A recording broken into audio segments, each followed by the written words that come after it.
Georgia said to me in a slightly bossy way. You know he means well.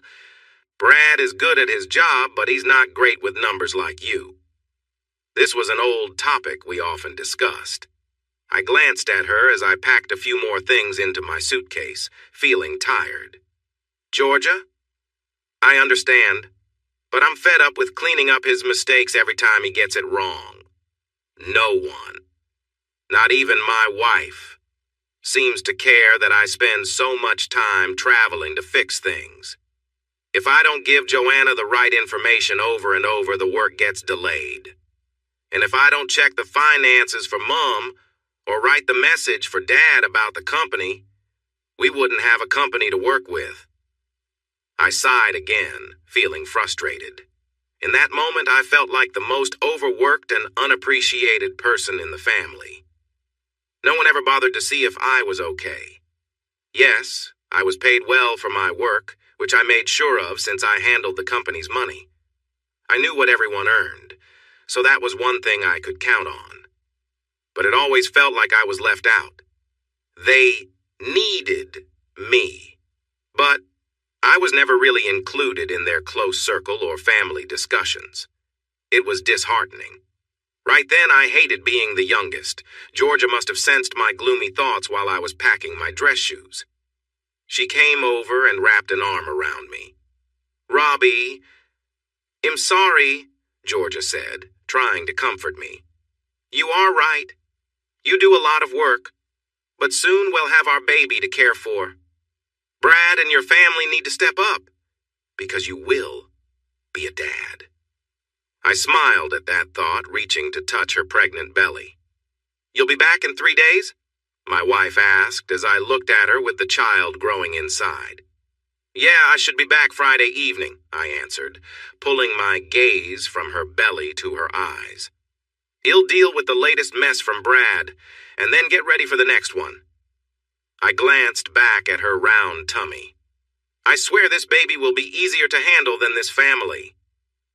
Feeling resigned to my role as the family worker, I drove from the Gold Coast to Brisbane and caught my flight to Melbourne. I did this so often now that I had a routine. First, I read a couple of chapters of a book during takeoff. Then, I worked for an hour once we reached cruising altitude and watched a movie until we landed. The next day passed quickly as I met with the client's team to go over their quote. They were happy that I took the time to meet with them in person. They were really pleased with how I presented everything, and they decided to order 15 more units right on the spot. This added almost 40% to the quote. I was really happy because I knew that this would help us reach our financial goals 3 months earlier than we thought. When I walked out that Wednesday afternoon, I had finished my work 2 days ahead of schedule. I considered spending some time in Melbourne. I thought about grabbing a meal at one of the nice alley restaurants or having a drink at one of the unique bars. Melbourne has so much to offer. However, I missed my wife. I remembered how I had been talking to Georgia about my brother and my family the night before, so I thought it might be nice to come home early. I wanted to be there for her as she entered the last part of her pregnancy. After using my phone for internet access all day, the battery was almost dead. I had just enough charge left to order an Uber to the airport. Since I flew often, changing my flight was simple. I even treated myself a bit by using reward points to upgrade to business class at the front of the plane for the trip back. I only had a few minutes to spare before the flight, but I made it to the gate just in time. I felt great when I got off the plane. We went through a storm while landing, and watching the lightning through the clouds was thrilling. After landing back in Brisbane, I jumped into my utility vehicle, which we call a ute in Australia, to drive back down to the Gold Coast. My 3-year-old Ford Ranger wasn't the fastest, but it was a company lease, like all the family cars. I found my Ranger useful for moving things between sites now and then. I never minded getting my hands dirty with the teams.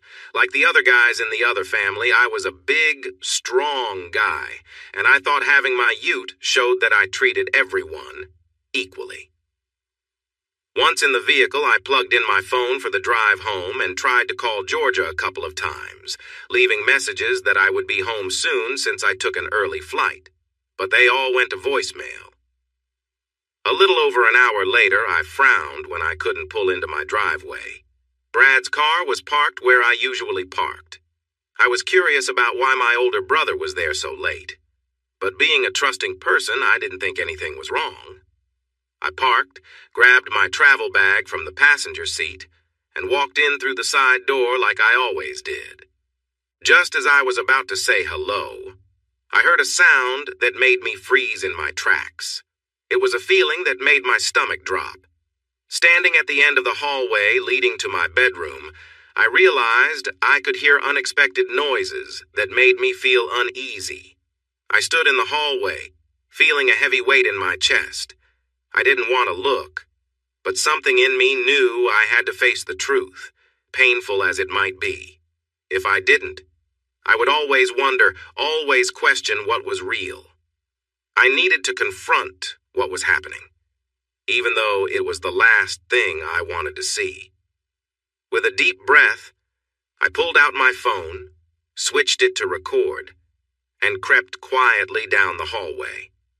I felt that I needed proof, something concrete, before I could address this betrayal. So, I positioned myself outside the master bedroom, hidden in the shadows. I thought I was ready for whatever I might find, but I couldn't have been more wrong. My wife, Georgia, had always been a beautiful woman.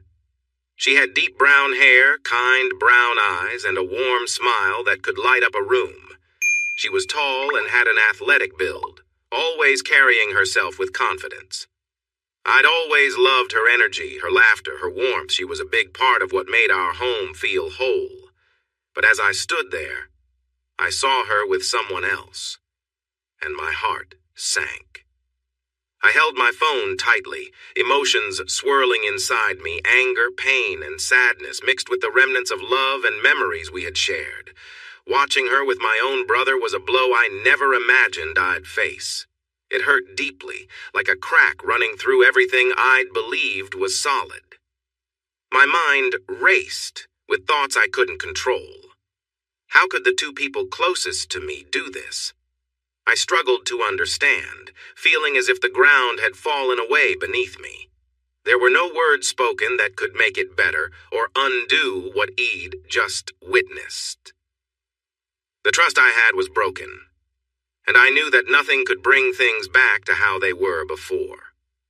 For a few moments, I stood in silence, my heart heavy and my mind reeling. I knew my life had changed in that instant, and while I didn't know what would come next, I had seen enough. I stood there, feeling the weight of betrayal crush me. I thought I could face this without breaking, but I was wrong. My heart pounded, and anger bubbled up as I listened to the two people closest to me, my wife Georgia and my older brother Brad, speak words that shattered my last bit of trust. As they talked, Georgia and Brad seemed to laugh off any sense of loyalty or guilt. Brad joked about how easily he could keep secrets, even arranging situations to get me out of town so he could spend time with Georgia behind my back. The casual way they spoke hurt more than I thought possible. Georgia tried to defend me briefly, but her words faded, and soon it was clear that any respect they'd had for me was gone. I watched them, my mind spinning, as Brad spoke with no shame, sharing a truth that cut deeper than any of their laughter. His words made it clear that the child Georgia was carrying wasn't mine. He even made a twisted joke about how I'd unknowingly raise his child as my own, as he went on with his life, leaning on me to handle things he couldn't. The shock and anger I felt at that moment were unlike anything I'd ever experienced.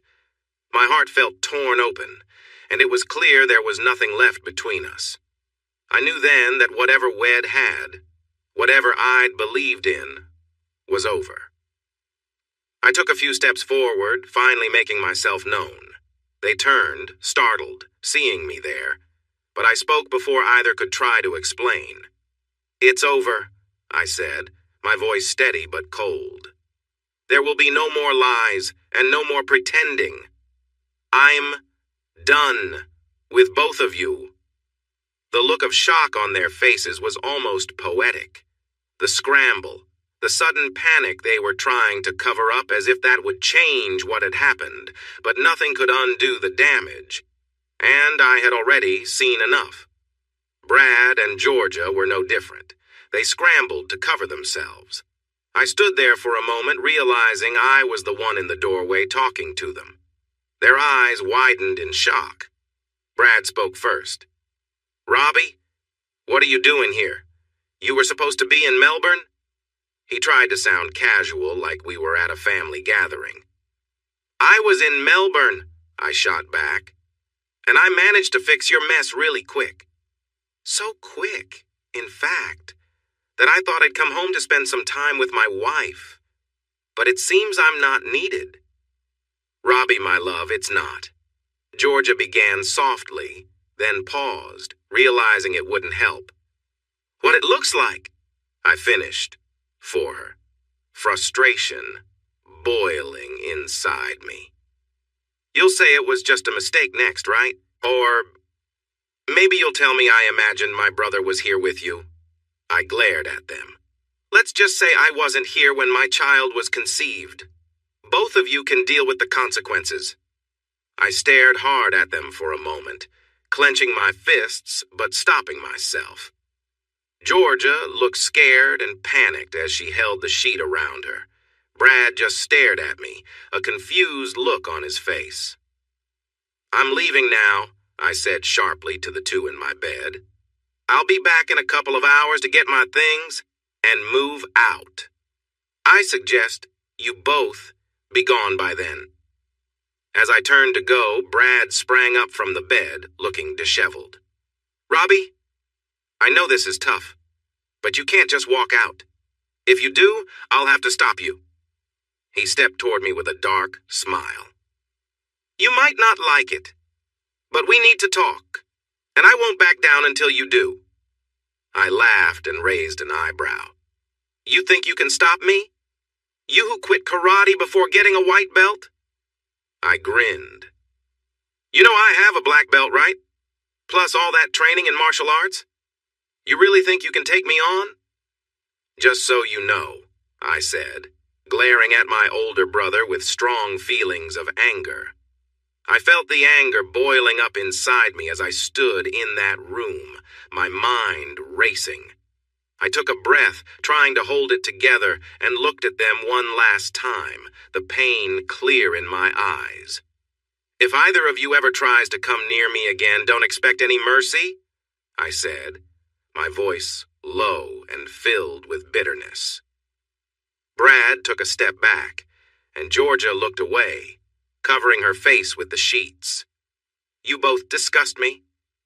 Without another word, I turned and walked out of the room, heading down the hallway, my heart heavy. I didn't hear them call out or try to stop me. Just silence as I left the house, fury and sadness swirling inside me. Before getting into my truck, I called back, "Don't be here when I get back."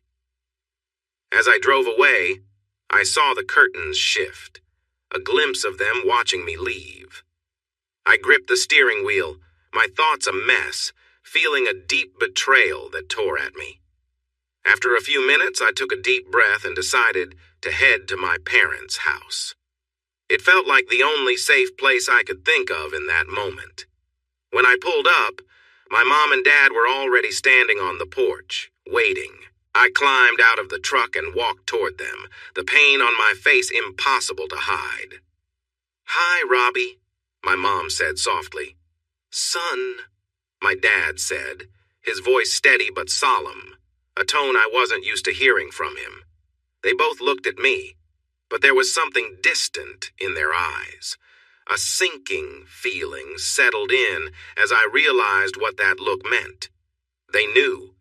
My own parents had known.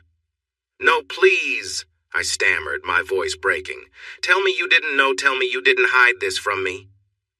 My mom took a small step forward, glancing at my dad before saying, "We're sorry, Robbie. It's just, I cut her off, a mix of anger and sadness in my voice. Sorry? You're sorry? My voice shook. How long? How long have you both known that this has been happening in my own home? Now, son, my dad said, trying to stay calm. Watch how you speak to your mother. We didn't raise you to act like this. His words caught me off guard, not with understanding, but with a cold disapproval, as though I'd done something wrong. Answer me, I said, barely able to hold back the pain. How long have you both known? My mom looked down, avoiding my eyes before looking back at me, regret written faintly in her expression. My dad, however, showed no sign of remorse, only a hardened look. 3 years, she finally said, her voice quiet. We've known for almost the whole time. The weight of her words sank in, a fresh wave of betrayal hitting me harder than I'd thought possible. How could you? I asked, my voice a whisper, struggling to understand the extent of their silence. Now, son, there's no need to raise your voice at us. My father started to speak. Were your pair... Enough, Dad? I cut him off, emphasizing Dad with heavy sarcasm. I could sense the neighbors peeking from their windows, watching this scene unfold, but I didn't care. You knew your eldest son was betraying me with my own wife for 3 years, and you said nothing. Not a word to me. Some model parents you turned out to be. I'm guessing you even know the child Georgia is carrying isn't mine but his? They said nothing, just looked at me. Their silence told me everything I needed to know. My head throbbed as anger and hurt clouded my thoughts. I took deep breaths, drawing on the self-control I'd learned in martial arts to steady myself. We all stood there, locked in silence. I tilted my head, my eyes fixed on them. Did Joanna know? I asked. Without thinking, my mom replied, She's the one who caught them. She stopped by while you were away and found them together. I see, I said, my voice hollow. Dad began to say something, but I held up my hand. No, don't bother. I understand now. I'm just the naive younger son, too trusting to see what's right in front of me. So, you all decided to keep me in the dark while my own brother was with my wife. And then, you sent me off to clean up his messes so he could be here, doing this behind my back. Son, it's not as simple as that, Dad tried. Isn't it? I replied sharply, my words cutting through the air. My father took a step back, perhaps reminded of the training he had once encouraged me to pursue. Robbie, please, my mother pleaded, glancing toward the neighbors' windows. Come inside, sit down, let's talk about this. There has to be a way for you, Brad, and Georgia to work this out. Work this out? I echoed, incredulous. Do you hear yourself? It sounds like you're suggesting I just shrug off this betrayal. Like I'm supposed to say, oh, no worries. I'll just get over the fact that everyone I trusted kept this secret from me for 3 years. Or maybe, thanks for sending me out of town, so my own brother could spend time alone with my wife in our home. I looked at them, and then a bitter laugh escaped me. My voice turned hollow, almost mocking as I spread my hands in the air. Oh, here's a good one. Sorry for hiding that your wife is carrying your brother's child. We thought it would be okay to let you raise his child without telling you. I stopped pretending and looked at the woman I once believed was a caring mother. No, I asked, waiting for an answer, but none came. Is this what you wanted, Mom? To have me raise Brad's child without knowing the truth? I finished. She turned her gaze away from me. I felt like this was what my parents hoped for all along. I stared at her, confused about who these people were. Listen, son, Dad said. We understand that you're upset and hurt. Maybe if you calm down, I interrupted him. Calm? There is no calm. Can't you both see I feel like this whole family has betrayed me? And not only do you not understand why I feel this way, but you're asking me to accept it. That's just wrong. Worst of all, I don't see any regret for the hurt you are causing me. They were silent again, staring at me as if they were visitors from another world trying to understand human feelings. The unspoken words could fill a library. They truly believed I should just accept the situation, even if I wasn't okay with it. For the first time since I arrived, I looked away from my parents. My shoulders felt heavy, and I sensed a glimmer of understanding from my mother. She moved toward me, and I picked up on it. My posture straightened again, and I spoke quietly but firmly. Why didn't anyone tell me? I asked, feeling the start of a plea in my voice. Dad held Mom's arm tightly, stopping her from getting closer or answering me. He looked down at me from the porch, taking a moment to think before he spoke. We've talked about it many times, Dad said, but we thought it was best for everyone if you didn't know. His tone was flat, almost like he was describing supply details, not expressing concern for his child in pain. You were happy without knowing. You were doing a great job at the company, so we didn't want to disturb that. The company? I asked, tilting my head in confusion. Yes, son, you are very important to us. We feared that if you found out, it would create chaos in the business in sales, production, delivery, and quality. Look at how upset you are now. I can see this will cause many problems, and we will lose our progress now. That's why we didn't tell you, Dad said, as if he was reading off a script. This time, Mom squeezed Dad's arm to stop him from continuing his speech about how I should just go along with everything. She noticed the look in my eyes, and my fists were tightening and loosening as he spoke. My voice dropped lower than ever before, sounding rough and firm. I took a deep breath and started. So let me get this straight. You didn't tell me about the person involved in the situation because you thought it would hurt the company. You all knew she wasn't having my baby, and you thought it was okay to let me believe otherwise. You let me raise someone else's child without saying anything just to keep things running smoothly at work. Robbie, my mom began, but my dad interrupted, holding her arm tightly. Yes, son, we thought it was for everyone's good, including yours, Dad said. Georgia told us the next one would be yours, not your brother's. At that moment, I felt a wave of anger toward my family. Instead, I took a breath. Everyone had let me down, all for the sake of keeping things on track for the company. Well, I feel really special now, I said with heavy sarcasm. I have such a caring family who kept me busy to hide the truth right in front of me. Dad didn't catch my tone, but Mom did. Robbie, she started again, but Dad interrupted her again. I'm glad you feel that way, son, Dad said, smiling as if I was starting to understand and accept everything. All of you can go away and deal with this yourselves. I'm done, I said, my expression flat. Yes, son, it's good you're seeing the situation clearly. We will sort it out. What? Dad said, finally processing my words. I said I'm done right now.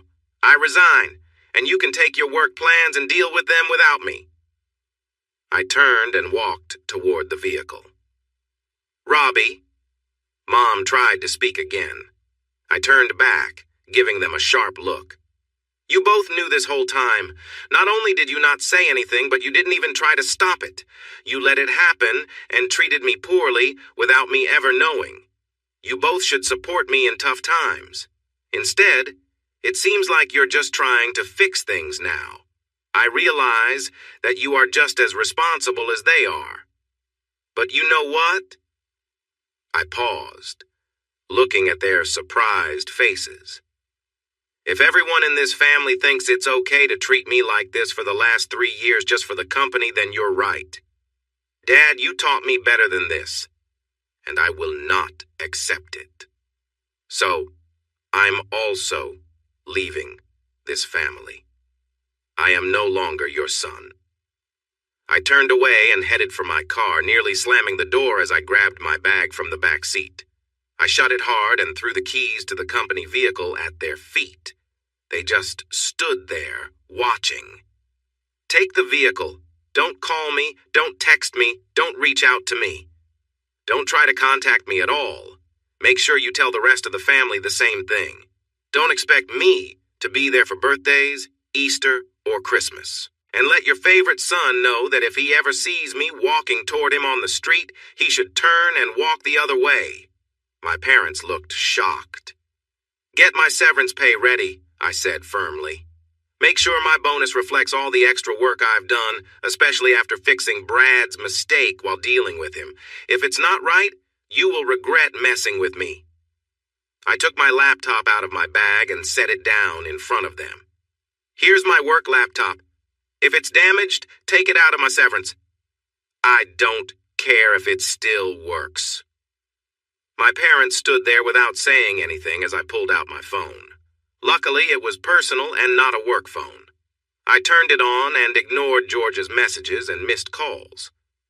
I ordered a ride. My mother finally found the courage to speak. Her voice was soft but sounded weak to me. I could see her nails digging into my dad's arm. His expression showed how upset he was about my laptop.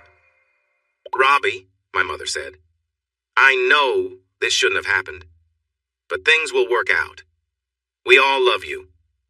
I grabbed my luggage and turned to walk away. I glanced back one last time at my mother.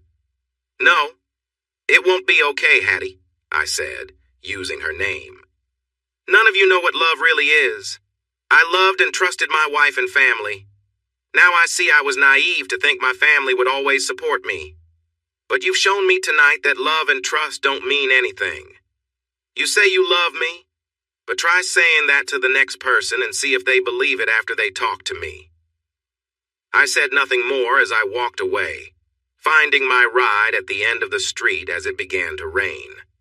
As I got into the car and looked out the window, I realized my parents didn't even try to follow me.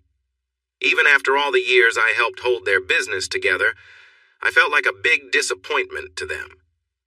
I had the driver take me to what used to be my home. At least Brad and Georgia were gone.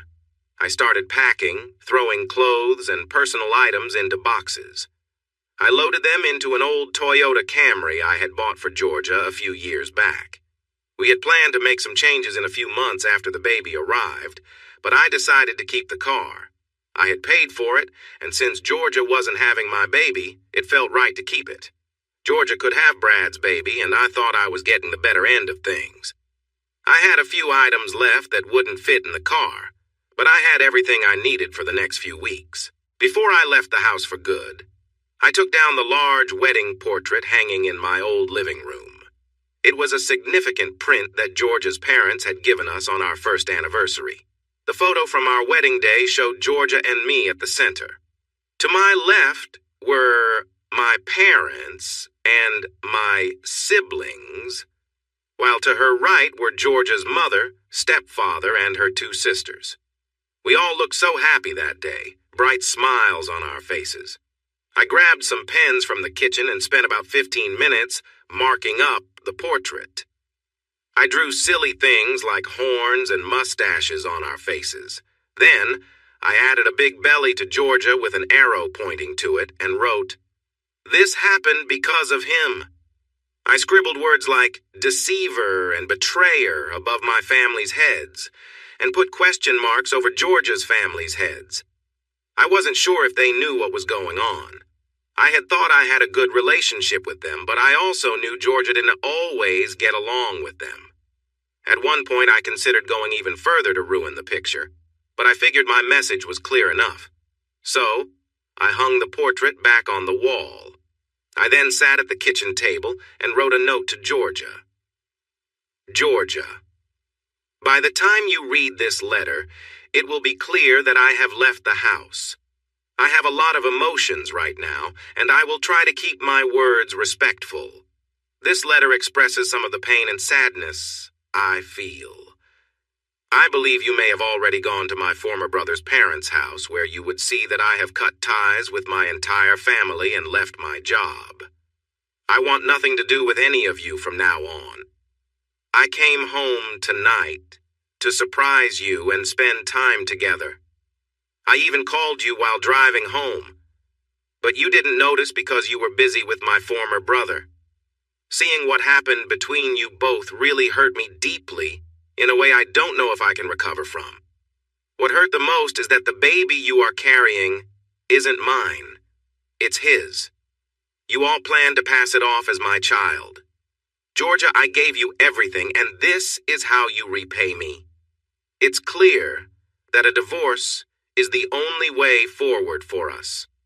I can never forget, and I can't forgive, what you and my old family did to me. I've taken most of my things from the house, and will find a time to get the rest soon. The rental agreement lasts for 6 more months, and my family's company pays for it so you can use it. I won't be here anymore. I understand that the divorce splits our money and belongings, which feels unfair to me since I was hurt the most. But I will accept it if it means you're out of my life. I've asked my old parents not to contact me, and I'll ask the same of you. Right now, I feel more anger towards you than I ever felt love. But think of it this way. You can now be open about being with Brad Jr. and raising your child without me finding out. If I keep writing, this will turn into an angry speech, so let me just say this. I wish you all the worst, Georgia. Have a life full of regret. Your soon-to-be ex-husband, Robert Other. I know I said I would try not to use bad words, but I wrote it by hand, so I feel like I did okay until the end.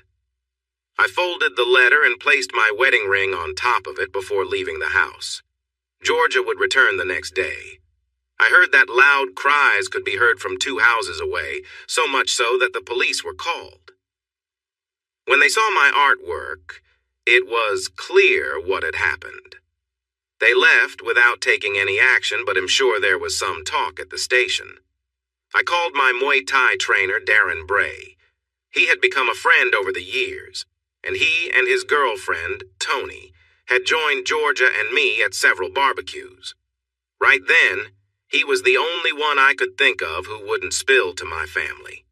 Darren was happy to let me stay in their spare room for a while.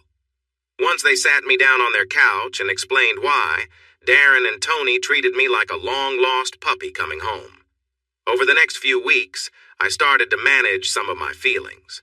First, I found a lawyer for my divorce.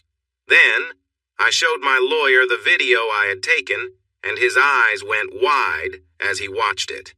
I told him I wanted to end things with Georgia as quickly as possible, and he agreed.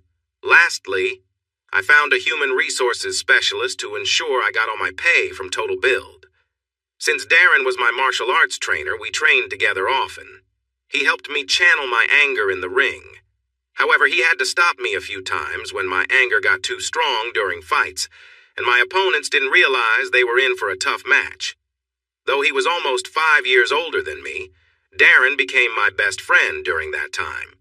He listened to me without judgment and took me out several times. We had fun at bars along the beautiful Gold Coast beaches, and he even hugged me when I needed support. Tony took care of me like a caring mother. She made me big, home-cooked meals, always asked about my day, and looked after me while I dealt with my sadness. A few weeks after a tough meeting, Darren and Tony helped me use their truck to pick up the rest of my things from my old place. My lawyer set up a time when no one would be there. I got a couple of chairs, my desk, and my training gear. When we arrived, not much had changed in the house, but I noticed that a wedding picture was missing. I found it in the spare bedroom wardrobe. There was a letter on the table with Georgia's handwriting, but I threw it away without reading it, so she would see it gone when she returned. After about 6 weeks, I received my payment from Total Build, including my last paycheck and bonus. Together with my half of the savings, it was a good amount. My family tried to stop me from getting the money, saying that I had quit my job and was trying to get extra. I took it to Fair Work Australia, and they quickly backed off. With this money, I wouldn't need to work for almost a year, maybe longer, depending on my living plans. Next, my lawyer received requests from Georgia's lawyer about 4 months later, asking against the divorce. Georgia wanted counseling and to work things out. I told her no. She claimed she just wanted to talk because I had misunderstood things I heard. Finally, I told my lawyer to send a video to her lawyer. After that, the requests stopped. By the time it was nearly 7 months into the divorce, I hadn't heard from Georgia or my family in a while. I was feeling a bit better, like maybe life would treat me well again. I was looking for a job and a place to live. Thanks to Darren, I had made some money from a few semi-professional fights. But I knew I needed more to get by. Darren and Tony had helped me a lot, but it was time for me to stand on my own. It was Friday morning around 10. I had slept in after a late-night workout. After showering and getting dressed in casual shorts and a t-shirt, I was heading down the stairs of Darren and Tony's 2-story house when the doorbell rang. "All right, I'm coming," I called out jokingly. I heard Tony laugh as I opened the door, expecting a delivery person or something similar. To my surprise, my sister Joanna stood there, looking impatient. Behind her, looking shy, was Georgia's little sister Amy. I quickly closed the door in Joanna's face. "Nope," I said, shaking my head as I walked away. "Robbie, that was rude." Tony chimed in, coming into the room and drying her hands on a tea towel. When she saw my expression, she paused and glanced at the door as the knocking continued. Both of us could hear Joanna shouting for me to open the door. I pointed toward the front door. "It's my sister and Georgia's." Tony's expression changed, then she looked a bit upset. She understood how I felt about my family. "Do you want me to send them away?" I nodded. "Would you? I really don't want to talk to them, especially Joanna." Tony walked over and opened the door, but before she could say anything, Joanna rushed in, pushing Tony aside, and started shouting at me. "You are a terrible brother, Robbie. Do you know that? What makes you think your life is so important that you can just leave everyone behind?" Her eyes were filled with anger, as if she had been holding it in for a long time, but the anger seemed misplaced. I looked back at my sister with a serious expression. This woman had discovered that her older brother had been upset by my wife's actions for a long time. But she was not angry about that. She was upset because I wasn't making things easy for her anymore. I took a deep breath to stay calm and not say what I really wanted to say. "Joanna," I said quietly but firmly, "I am going to ask you nicely. Please leave." She scoffed at me, mistaking my calmness for weakness. She had always tried to push me around when we were kids, thinking she could get her way by being loud. "Do you even know how your leaving has hurt Georgia?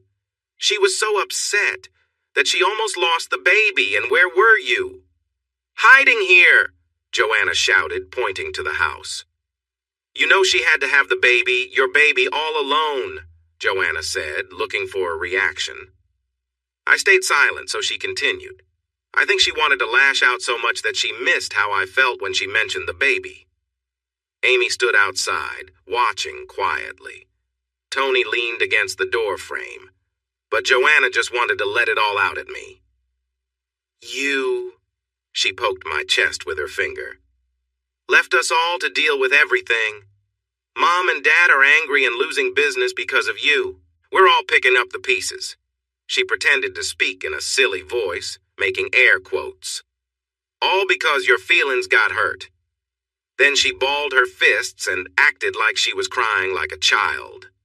"Oh, Robbie, grow up and stop feeling sorry for yourself. You have a child to care for and a business to help bring back to life." For the first time, I felt a strong urge to react, but I didn't. The anger that had been building since she walked in was clear, because Joanna suddenly stepped back, looking unsure. Like with Mom and Dad, my voice was quiet, but there was an edge to it. You really think I have time for someone who betrays me? My own brother and her in my home laughing at me? Or how about when I walked in and heard them say that the child they claim I should care for isn't mine, but his? I heard a gasp and turned to see Amy standing outside the door, hands covering her face, tears streaming down her cheeks. "Robbie, I'm so sorry."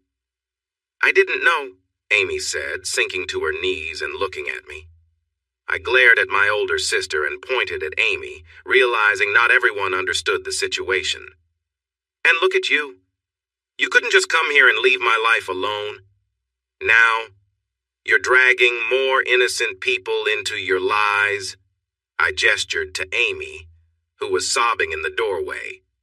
"I bet you told her I had a fight with her sister. My divorce was baseless, so you both had to come over and try to set me straight, did you?" For a moment, Joanna was silent. Then she looked at Tony, who was watching everything from the doorway. Finally, Joanna took a breath and spoke up. "So what if I did? You think it took you long to find someone else to be with?" My sister shot back, mirroring my anger. "Joanna," I warned her, "I'm giving you a chance. Do not disrespect people in this house who you don't understand." "So what? Your wife was with your older brother for 3 years. You're upset about it now. Just get over it.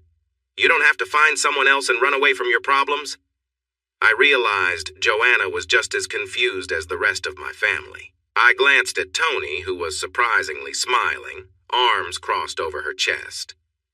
"First of all," Tony said, as she walked toward Amy, who had slumped by the front door, "Robbie and I are not involved like that." Then, while Joanna and I watched, Tony gently helped Amy to her feet and spoke softly to her, ignoring Joanna. "Come on. Let's get you inside where you can sit down." Tony helped Amy onto the couch. "Second," she said, turning back to Joanna, "my boyfriend Darren is your brother's mentor. Both Darren and I have been helping Robbie after everything you all did to him." She paused, but Joanna didn't seem to take it in while she helped Amy settle in. Tony faced Joanna again. "And lastly, I've heard everything your family and his ex-wife put Robbie through. I think stepping away from you all is one of the more peaceful choices he could make. I think your time here is over. There's the door.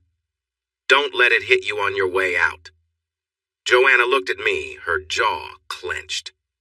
"Robbie, please come back," she said, her voice almost pleading as she ignored Tony's comment. "The production is struggling. Sales are dropping. The team isn't working well. We really need you." "Well, that's too bad, Joe," I replied. "You can't stroll in here acting like this is all my fault and then try to make me feel guilty. That's not happening. Did anyone take action about Brad and Georgia when they should have? Tell me, does he still work there? Or did Dad tell him to calm down? Because I would just forgive everyone and return." Joanna looked down at her shoes. "Dad gave both of them a talking to. Brad has to run his sales through Dad now. He won't get any bonuses for the rest of the year." "Please, Robbie," she said, her tone shifting from pleading to desperate. "You need to come back. We are in a tough spot without you." "No, Joanna," I said firmly. "There are plenty of reasons why I won't, but 2 stand out." She looked at me, waiting. "First," I said, raising a finger, "my former brother is still there. After everything that happened, you would think you all would let him go if you wanted any chance to make things right with me or save the business. I'm sure that Total Build would fail if he stays." "But Robbie," Joanna said, "Brad is going to lead the company one day as the oldest. Mom and Dad can't just get rid of him." I laughed. "That's the worst excuse I've ever heard for keeping someone around, especially promoting someone who isn't capable." "I can't understand that way of thinking," I replied. while they're struggling without me. Making him in charge would ruin the company in no time. Saying he can't go because he's the oldest is simply not true. And you all should see that. Joanna couldn't argue with that, but she shrugged her shoulders like she didn't care. What's the second reason? She asked, almost hesitantly. Simple, I said, raising a second finger. Not once in this situation has anyone shown any regret. She gulped, and I continued. From the moment I walked into the house after returning from Melbourne and saw how everyone was acting, everyone expected me to just accept things. People made excuses and tried to justify their actions, telling me to get over it. But no one bothered to ask how I felt or even said they were sorry. That's not right, Robbie. Both Georgia and Mom told me they apologized. Again, with the excuses. My wife said sorry just to divert my attention. She's sorry she got caught, not for what she did. Mom said it without any feeling, then practically told me to get over it. I'm sorry, Joanna. Saying sorry is more than just the words. It's about the actions and feelings behind them. You're upset because I'm not taking care of things for everyone at Total Build, not because you feel bad about Brad and Georgia having a child together in my bed. Joanna's anger rose again. You know what, Robbie? You're right. I don't care about your hurt feelings. Should Brad and Georgia have done what they did? No. Should we have kept you in the dark? Absolutely. Then she changed her tone, saying, You were happy before all this, but you messed everything up by coming home early. Okay, let me think, I said, pretending to ponder something important. I came home early because I was good at my job and wanted to show love to who I thought was a faithful partner. So I'm the bad guy? I asked, feeling both angry and confused. Yes! Joanna shouted, throwing her hands up. If you had just stuck to your plans, this wouldn't be a mess. Right. So I should just have been oblivious raising another man's child with a wife who doesn't care about me except for what I can provide, I replied. It seemed like Joanna couldn't see how I was the one being wronged. I sighed and raised my hand to stop her response. Look, Joanna, this isn't going to work. None of you feel regret. You're all still blaming me even though you're the ones who messed up. I waited, then said, I've asked you to leave. Tony has asked you to go. Should we call the police to help you leave? For a moment she tried to argue, but then headed for the door, saying, Come on, Amy. This is a waste of time. Robbie is too caught up in his own feelings to understand. Amy looked at me and said, Actually, Joanna, I want to stay and talk to Robbie. Is that okay with you, Robbie? I shrugged. Sure, Amy. I turned to my sister. As Tony said, there's the door. Don't let it hit you on the way out. Joanna glared at me, then glanced at Amy and finally at Tony. She huffed and walked out, slamming the door behind her with a loud bang. A minute later, we heard her car start, and then she sped off down the street. I knew she'd call the family to complain about me. I took a seat on the other couch facing Amy, who was looking at me with tears in her eyes. Hey, Robbie, Tony said. Although this wasn't exactly fun, I'm all set here.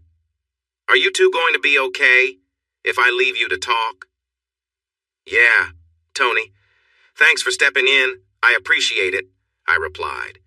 Anytime. Darren should be back around 7 tonight. Thai food sounds good, right? I chuckled. No problem. See you both tonight.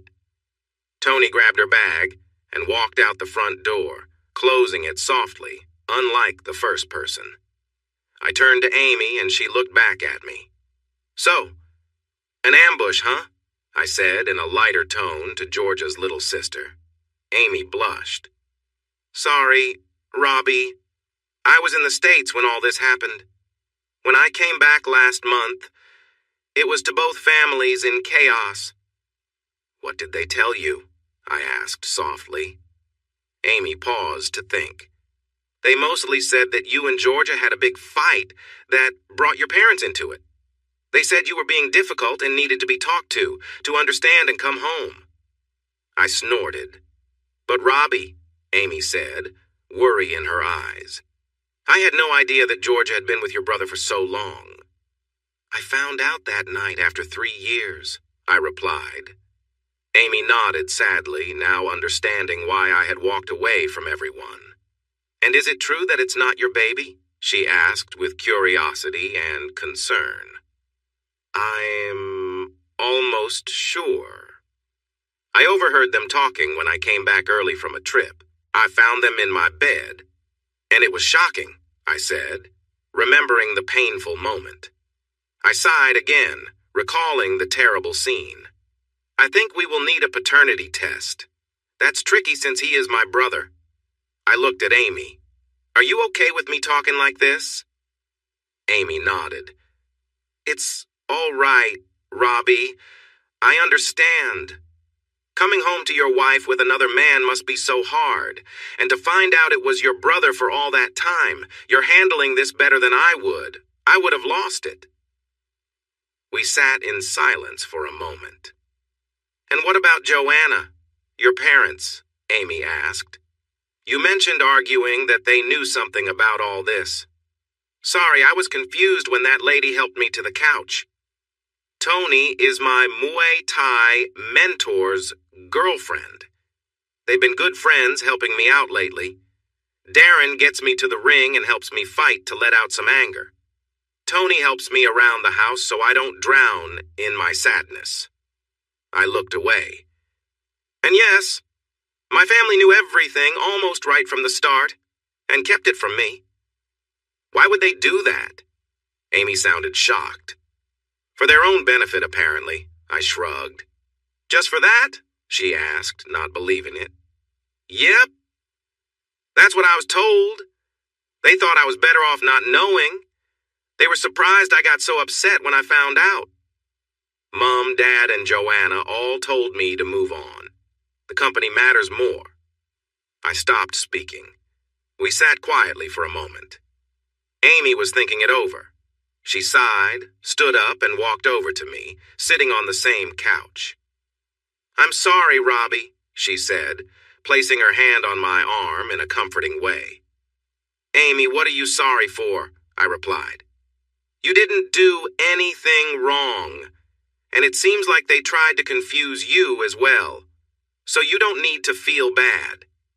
I'm sorry for what you're dealing with. It's not your fault. She paused. I'm also sorry I'm related to someone who has hurt one of the best people I know. She turned red, and I chuckled a bit at her comment. Thanks, Amy. It helps to know someone understands. So what are you up to today? Amy asked, changing the subject and sounding more cheerful. Not much. I've mostly just been training and relaxing. Why do you ask? She smiled. How would you feel if I took you out for lunch to help you feel better? She put her hand on my arm gently. It didn't seem intentional, but it felt nice. Sure. Let me get ready. Give me 5 minutes. Her smile brightened the room. Amy took me to lunch. We talked about various things. I wasn't working at the moment, and Amy seemed hesitant to discuss her job, only mentioning that she traveled a lot. While we talked, the waiter brought our food. I had chicken parmigiana with fries and a Coke, while she had a Caesar salad with chicken. We chatted more about Georgia and my family. She asked about my plans. Well, I'm almost divorced from your sister, which is probably why Joanna chose today to visit me. I think this morning was her last try to get me to change my mind, stop the divorce, and return to total build. We shared a look and smiled, but we both knew that wouldn't happen. On a positive note, I'm thinking of buying a house. So, I guess finding a job is next, after the divorce, I said. Amy nodded. What about your family? Will you talk to them and make peace? I glared at her. Amy quickly leaned back. Is it that bad? If I never speak to one of them again, that would be just fine, I said, then looked at Amy. Was there another reason you came with Joanna this morning?" She raised her hands in a peaceful gesture, then sighed. "When Georgia cried to Mom and Dad about how you had left her, it really upset me. The Robbie I know wouldn't do what Georgia claimed. You really upset me, Robbie." I raised an eyebrow, understanding her feelings, but I knew there was more to this story. Amy sighed and glanced at me briefly over her salad. "You might not realize it, but I have liked you for a long time." She blushed as she spoke. "When Georgia first brought you home, you were nice to Mom and Dad. You even spent time with me. As you began dating her, I saw how considerate you were, always thinking about her happiness. You even remembered my birthday and got me gifts. Not many brothers-in-law do that." I shrugged. "I'm good at planning, Amy. Paying attention to detail helps me do well at my job. And being nice to my girlfriend's little sister helped me get on well with your family back then." "I know, Robbie. And that's the point," Amy said. "You were great as my brother-in-law. It didn't make sense when I heard how you walked away from Georgia and left her so upset. So, when I got the chance to come here with Joanna to talk to you, I took it." She looked at me seriously. "If you left her just because of a fight, I would have lost faith in all men and relationships." "I mean that much to you?" I asked, surprised. Amy nodded. "Robbie, what Georgia and your family did to you is terrible," she said, looking out the cafe window. "They hid their oldest son having a secret relationship with the wife of their youngest son. Then, when you found out and confronted them, they claimed it was for some benefit. If I were you, I wouldn't have just walked away. I would have moved far away and started fresh." I smiled. "Don't think I haven't thought of that more than once. I just need to save some money first. I wanted to take some time, find a new job, and then start anew." We fell into a comfortable silence. I finished my food, wiping my plate clean.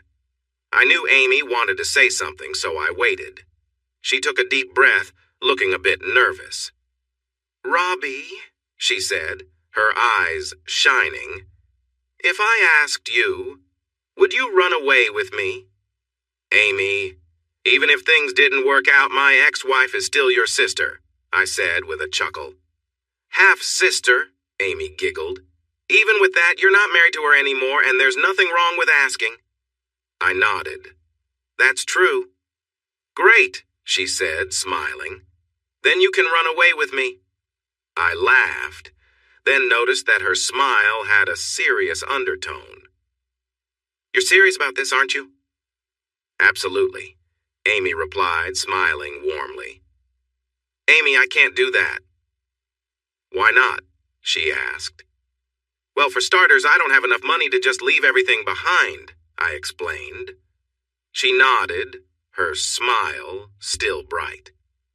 "And also, I'm still married," I added, looking at the attractive woman across from me. "Even if it's just for a little while longer, I should handle the situation with Georgia."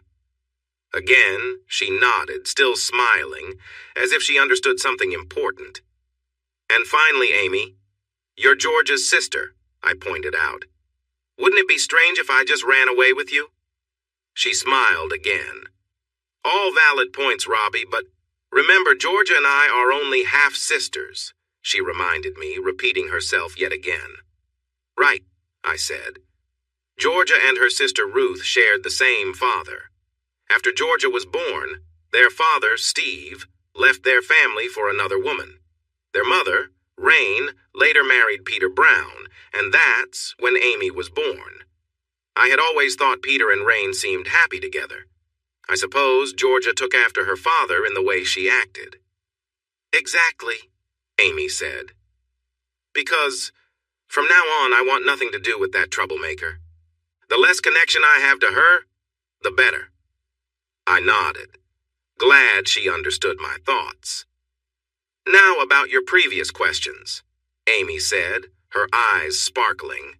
What if money and legal help could be arranged to solve both problems? She still had that determined glint in her eyes that made me realize she was serious. Amy? I hesitated. Are you really saying you think you can make everything go away? If you can, I would consider it. I am serious, Robbie. I know I can find the resources we need, but I want you to come with me. Why? I asked, curious. Because, Robbie, if you are free, I want to see if there might be something between us. I believe I can be everything my sister isn't, she said, looking at me earnestly. And if it doesn't work out, at least I'll know I helped someone I care about escape a tough situation. Can I think about it? I asked. She laughed lightly. Of course. The offer stands whenever you want. Just call me. But I'm only visiting my parents for another week before I head back home and then go overseas. I would love for you to join me, she said, raising her eyebrows with hope. The rest of lunch passed quickly. I could tell Amy felt she had surprised me by the way I kept glancing at her, but she kept the conversation light and casual. We took a ride back to Darren and Tony's place, and before she left to see her parents, she gave me a warm hug. I could sense she wanted more, but wasn't pushing it. In that hug, while she felt a bit like Georgia, there was a warmth that felt different. It felt like her energy was trying to connect with mine instead of just taking from it, which was how I often felt when Georgia and I hugged. That evening, I had dinner with Darren and Tony. We started by sharing the story about Joanna's visit, and then I talked about my lunch with Amy and her unusual offer. Do you think she really means it? Could she actually do that? Darren asked after I explained what Amy had said. I'm not sure, I replied. None of us really knows what she does. All we know is that a couple of years ago, she got a job that requires a lot of traveling. She lives a few hours away on the Sunshine Coast and visits family every few months. If she can manage that, then I think she might help me move at least. I'm not certain about the legal stuff, but she says she wants a chance with me since I'm not getting back together with Georgia. Tony laughed softly. That girl really likes you. Darren and I looked at her. How do you know? Darren asked Tony. Because when this handsome guy here, Tony said, gesturing towards me, told her why he left, she didn't cry about her sister. She dropped to the floor, holding her heart, with her eyes on Robbie the whole time. She shrugged. She's had feelings for you for a while. I nodded. She hinted at it during lunch. I always thought she was cute, but I was married to her sister. But if her offer is serious, I still have to think about the fact that she is Georgia's sister. I'm not sure I'm ready for a new relationship right now. I wouldn't want her to be a rebound. Tony laughed again. Robbie? How long have we known each other? Maybe about 9 years, I replied. Long enough, Tony said. So, Mr. Smart Guy, let me tell you, she isn't just a rebound. Sure, you're hurting, but something tells me you care about her. She won't let you go easily. While I would hate to see you leave us here, I think you should take the chance. We turned to Darren for his opinion. He took a sip of his beer, glanced at the leftover food, and looked back at me. I think I've met her a couple of times. She's shorter than Georgia, has really dark hair, and looks different from her sister. I laughed, and Tony playfully nudged him. I kind of agree with Tony. She really likes you. Honestly, though, even if it doesn't work out, you've got nothing holding you here, no job or family. You might not get an opportunity like this again. In with Tony, go for it with Amy. We talked for a few more hours. I still hadn't made up my mind, but I was leaning toward yes. The turning point came 2 days later when I was walking through the Gold Coast Mall to update my driver's license and passed by a cafe. My whole family in Georgia were sitting together with a small stroller next to her and a tiny baby in her arms. My parents were cooing over the baby. Joanna had a big smile, and Brad Jr. was holding my soon-to-be ex-wife's hand, acting silly. None of them seemed bothered about how they had treated me. I watched them for about 2 minutes until my mother noticed me. When I saw her looking, I snapped out of my daze and started walking away quickly. I had almost gone 2 blocks when she caught up with me. "Robbie!" I heard my mother shout. "Robbie, wait, please! Sweetie, stop!" she said as she hurried after me. I thought about walking faster or going into a store to escape her, but I knew that would just make her chase me longer. So, I paused, took out my phone, and called Amy. Amy answered right away as I turned to face my mother, phone pressed to my ear. "All right, gorgeous," I said. "Let's go for it." Amy chuckled at my tone. "Sure thing, handsome. But I sense there's someone around who shouldn't know it's me, right?" "Yeah," I replied. She laughed again. "Okay, I'll pick you up at 7 tonight, then you can fill me in." I smiled slightly while looking at my mother, but she knew the smile wasn't meant for her. "See you then." I hung up. I dropped my smile and looked straight at my mother. "What do you want, Hattie?" I said flatly, using her name. "Robbie, please," she said softly. "This isn't fair. You can't do this to us. You can't just cut us off. We need you." "Fair," I replied, my anger bubbling up. "I've told you what isn't fair, having my family lie to me for years while covering for the person who caused all this, pretending it was my fault. Does that seem fair to you?" "But Robbie, it's not the same. We really need you," she insisted. "Like you truly need me," I said sharply. "What you really want is someone to manage your company. You want someone to fix the messes your older son makes. You want an obedient worker, not a son you care about. You want someone to keep the profits coming in. That's not true." My mother paused, searching for words but struggling to find them. She shifted her approach. "Robbie, you know we all love you." It was the first time I heard her say that since everything fell apart. I laughed bitterly. "You all love me? Really? You say you love me?" I let my laughter fade to a low growl. "Then explain how tricking me about my life is love. Tell me, Hattie," I said sharply. Mum stood there looking down at the ground, not knowing how to respond. People were moving around us, a few glancing our way. But it was just another scene happening on the streets of the Gold Coast as everyone went about their day. "Because not telling you was meant to protect you," my father said, joining my mother. A little farther down the street, moving cautiously behind him, were Joanna, with Georgia pushing the stroller and, of course, my brother. "We've talked about this before, Dad," I said, using his name. "It wasn't protecting me. It just created a debt of pain and dishonesty, and I'm the only one who seems to be feeling it."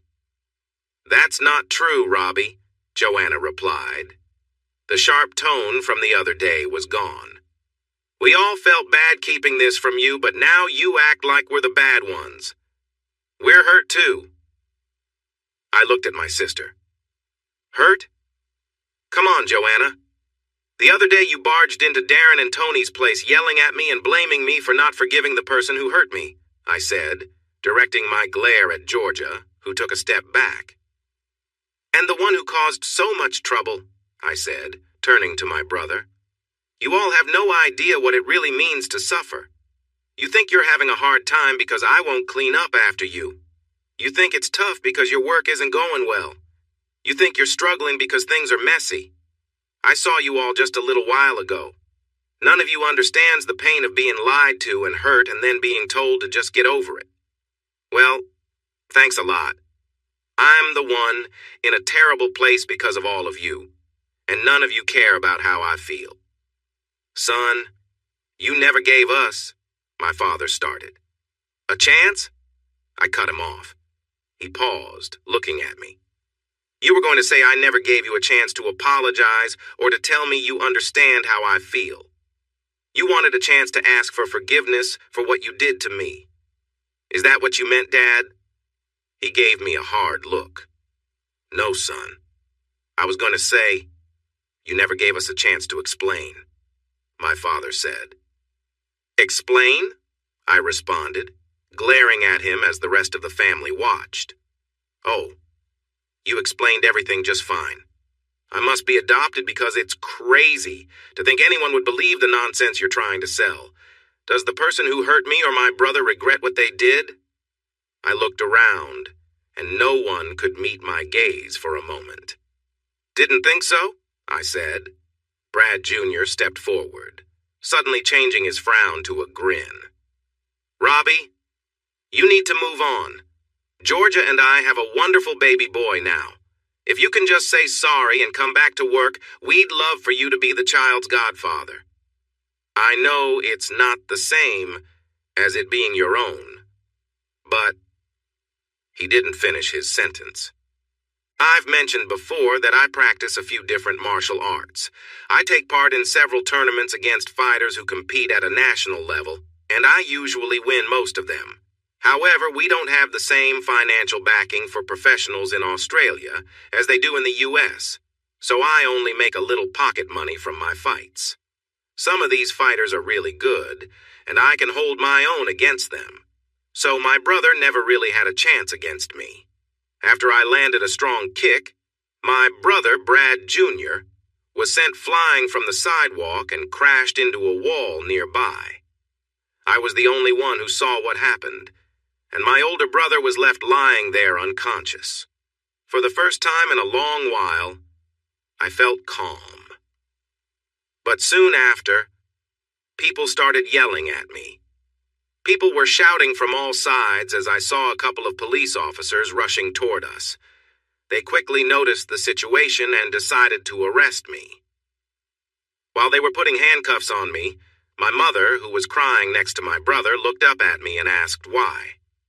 I couldn't help but smile as I made sure everyone could hear me. I told my brother never to come near me again after I learned about what he did to my wife, I said.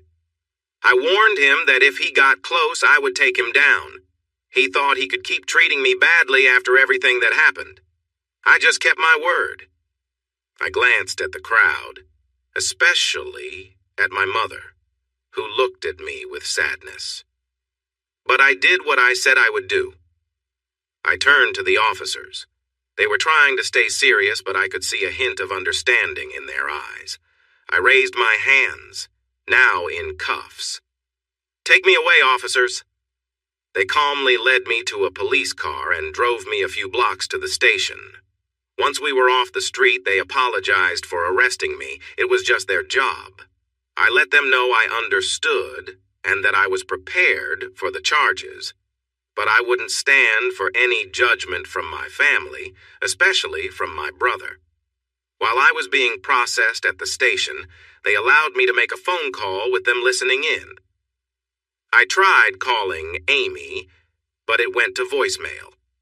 I left a message saying I had been arrested and asked her to help since I didn't trust my family. After hanging up, I smiled and thanked the officer for letting me use my phone. They took my personal belongings and logged them with the rest of my things. I was placed in an interview room where they offered me a drink and some biscuits. News had apparently spread through the station quickly about what had happened between me and Brad. Although the officers were bound by law and procedure, there didn't seem to be much sympathy for him. After sitting there for about an hour, an officer informed me that I had a visitor. I expected to see my lawyer or maybe Amy, but to my surprise, it was Georgia. "Hi, Robbie," she said softly as she sat down across from me. I didn't respond, simply looking her over for a moment. She still carried some weight from the pregnancy, and I could see traces of the person I had once loved. Despite everything, she still had that same beauty, though now it felt more like a distant memory than something real. "So what do you want, Georgia?" I asked, my tone cold. "Haven't you done enough already?" "Robbie," she began, then hesitated, looking down at the table, her shoulders drooping. I'm sorry.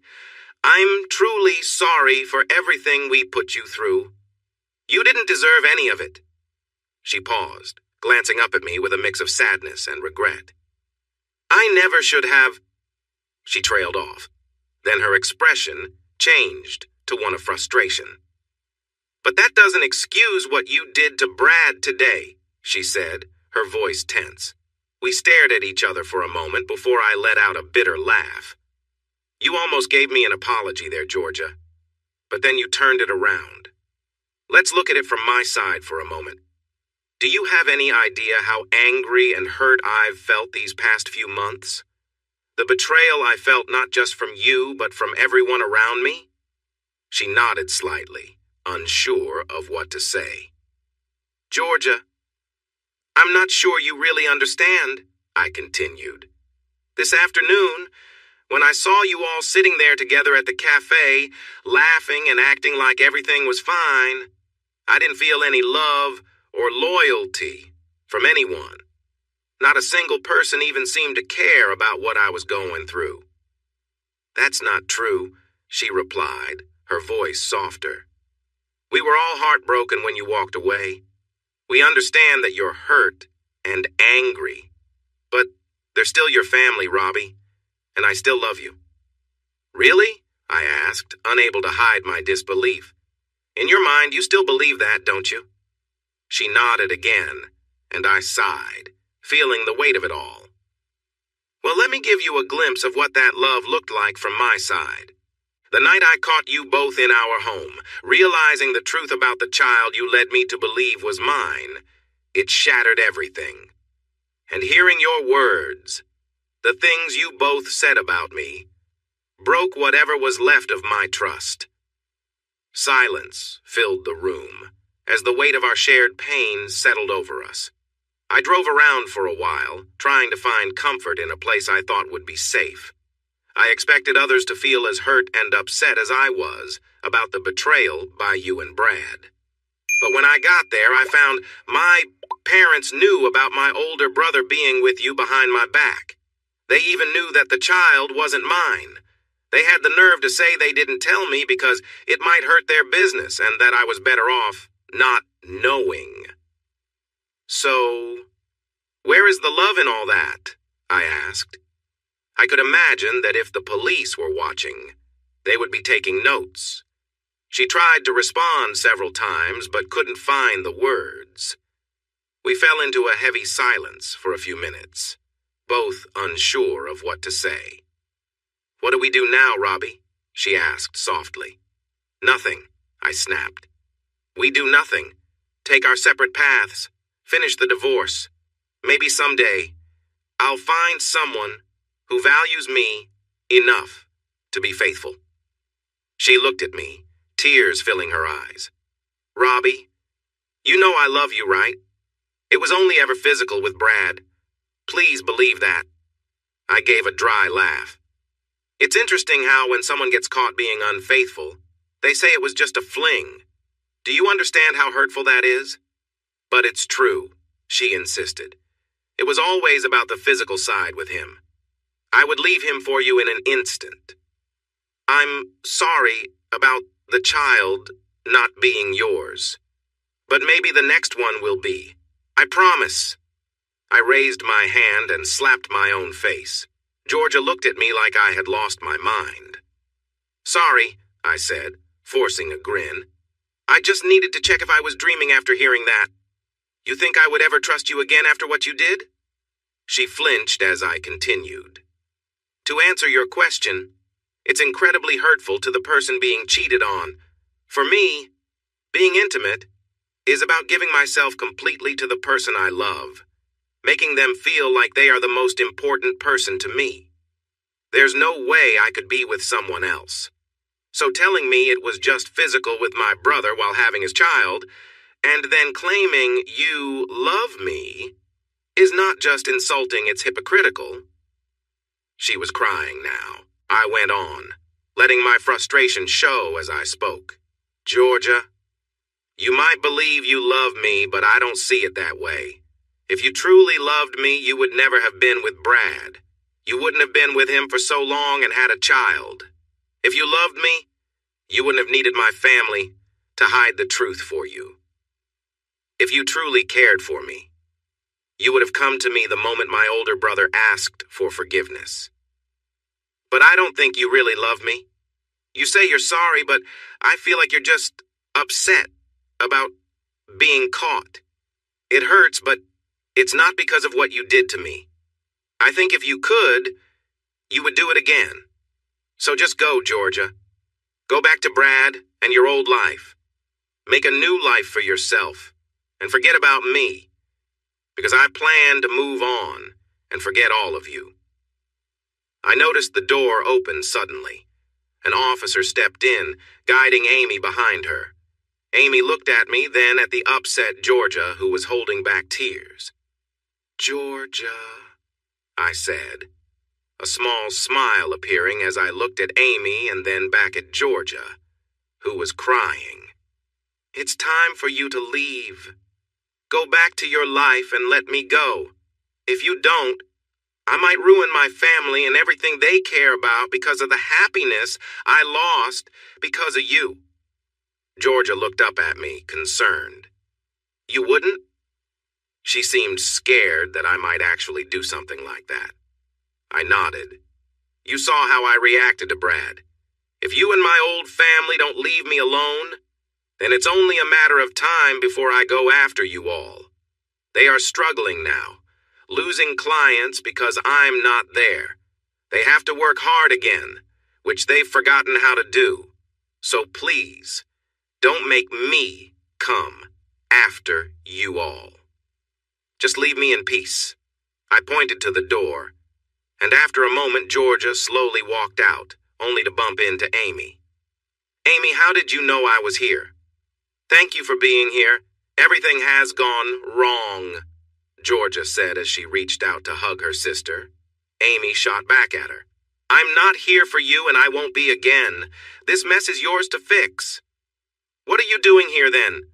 Georgia asked, looking from Amy back to me. I smiled. "This is my one phone call," I told Georgia. "I couldn't call anyone else in my family. I don't trust them. But I had lunch with Amy the other day and she made me feel like I could rely on her." Georgia suddenly yelled at Amy, trying to hit her. Amy grabbed Georgia's wrist just as the officer stepped in to break it up. "You little troublemaker," Georgia shouted. "Just because he doesn't want me doesn't mean you can come in and take him for yourself." Amy laughed and let go of Georgia while the officer held on to her. "I haven't taken him yet," Amy said playfully. "But just wait. He will forget all about you." I couldn't help but smile at Amy's words. Suddenly she looked more appealing to me. She was stepping into my life, and when she caught my gaze, she seemed to know it. Here was a woman who had cared for me for a long time. She respected that I was with someone else before, but now that I was free, she was ready to show that she wanted me to be with her. It felt like Amy would stand up for me against anyone if she had to. She laughed when she saw the expressions on Georgia's and my faces. Then, she walked around her sister and entered the room without saying anything else. She handed me my phone, wallet, and jacket. "You're free to go. No charges, but you will need to cover Brad Jr.'s hospital bills. He has a mild concussion, bruised ribs, and a sprained neck," the officer said. "Totally worth it," I replied with a smirk. I took my phone from Amy while Georgia watched us, her anger silent. I hugged Amy, but she surprised us all by pulling me in for a heartfelt kiss. In that moment, I forgot about Georgia entirely. The officer had to hold Georgia back again as we left. We passed my mother, who was waiting for Georgia. I didn't say anything or even look at her, even though I could feel her presence. That spoke volumes to her. We quickly left the station and caught a ride back to Darren and Tony's place. I wanted another kiss, but Amy laughed and said we would have to wait. When you really become my man, you won't want anyone else, she teased. For a few moments, I stood in front of some boxes. My room didn't have much to pack, but I needed to sort it out. It had been less than a week since I decided to run away with Amy, my ex-wife's younger sister. No matter how things turned out, I was ready to stop feeling sorry for myself and get my life back together. I still hadn't figured out what job I would do since I left the family business, Total Build. The few fights Darren helped me with earned some money, but not enough for a steady living. Amy told me not to worry about money or work. We would figure it out together. Speaking of Amy, our relationship was growing fast, and it felt a little strange. We weren't officially dating, but it felt like we were. Knowing Amy for years made it less about getting to know each other and more about deepening our friendship. I had a feeling that, like me, Amy knew it wouldn't be long before we made things official. It was a hectic time. When I wasn't training or hanging out with Darren, Tony, and Amy, I was getting ready to move. Honestly, once I figured out what to pack, or what was in storage from my breakup with Georgia, Amy took care of everything else. She arranged the movers, the finances, and even some legal stuff for my divorce. When I asked her about it, she just smiled and said she enjoyed helping me escape with her. Amy worked odd hours during the day and had a couple of evening shifts. Amy didn't share much about her job, but she mentioned that her unusual hours were due to calls for work from around the world. Most of the time, Amy worked from a hotel room here on the Gold Coast. When she wasn't working, we enjoyed spending time together. When we could, Amy and I went out for lunch or dinner. I loved that she was often by my side when she wasn't busy. She came to see me train with Darren and even watched one of my Saturday fights against another local. The fight ended in a draw. Still, from how Amy talked about the match afterward, you would have thought I had won easily. In those early weeks, I wanted to repeat the kiss we shared at the police station many times. I knew we both felt the same way because we often had to stop ourselves from getting too close. We talked about taking things slow. We both understood our relationship was special, but we wanted to make sure I was ready before moving forward. The day before my big move, Amy helped me gather everything I had at Darren and Tony's place. This included my belongings already in storage, which we packed into a large storage unit.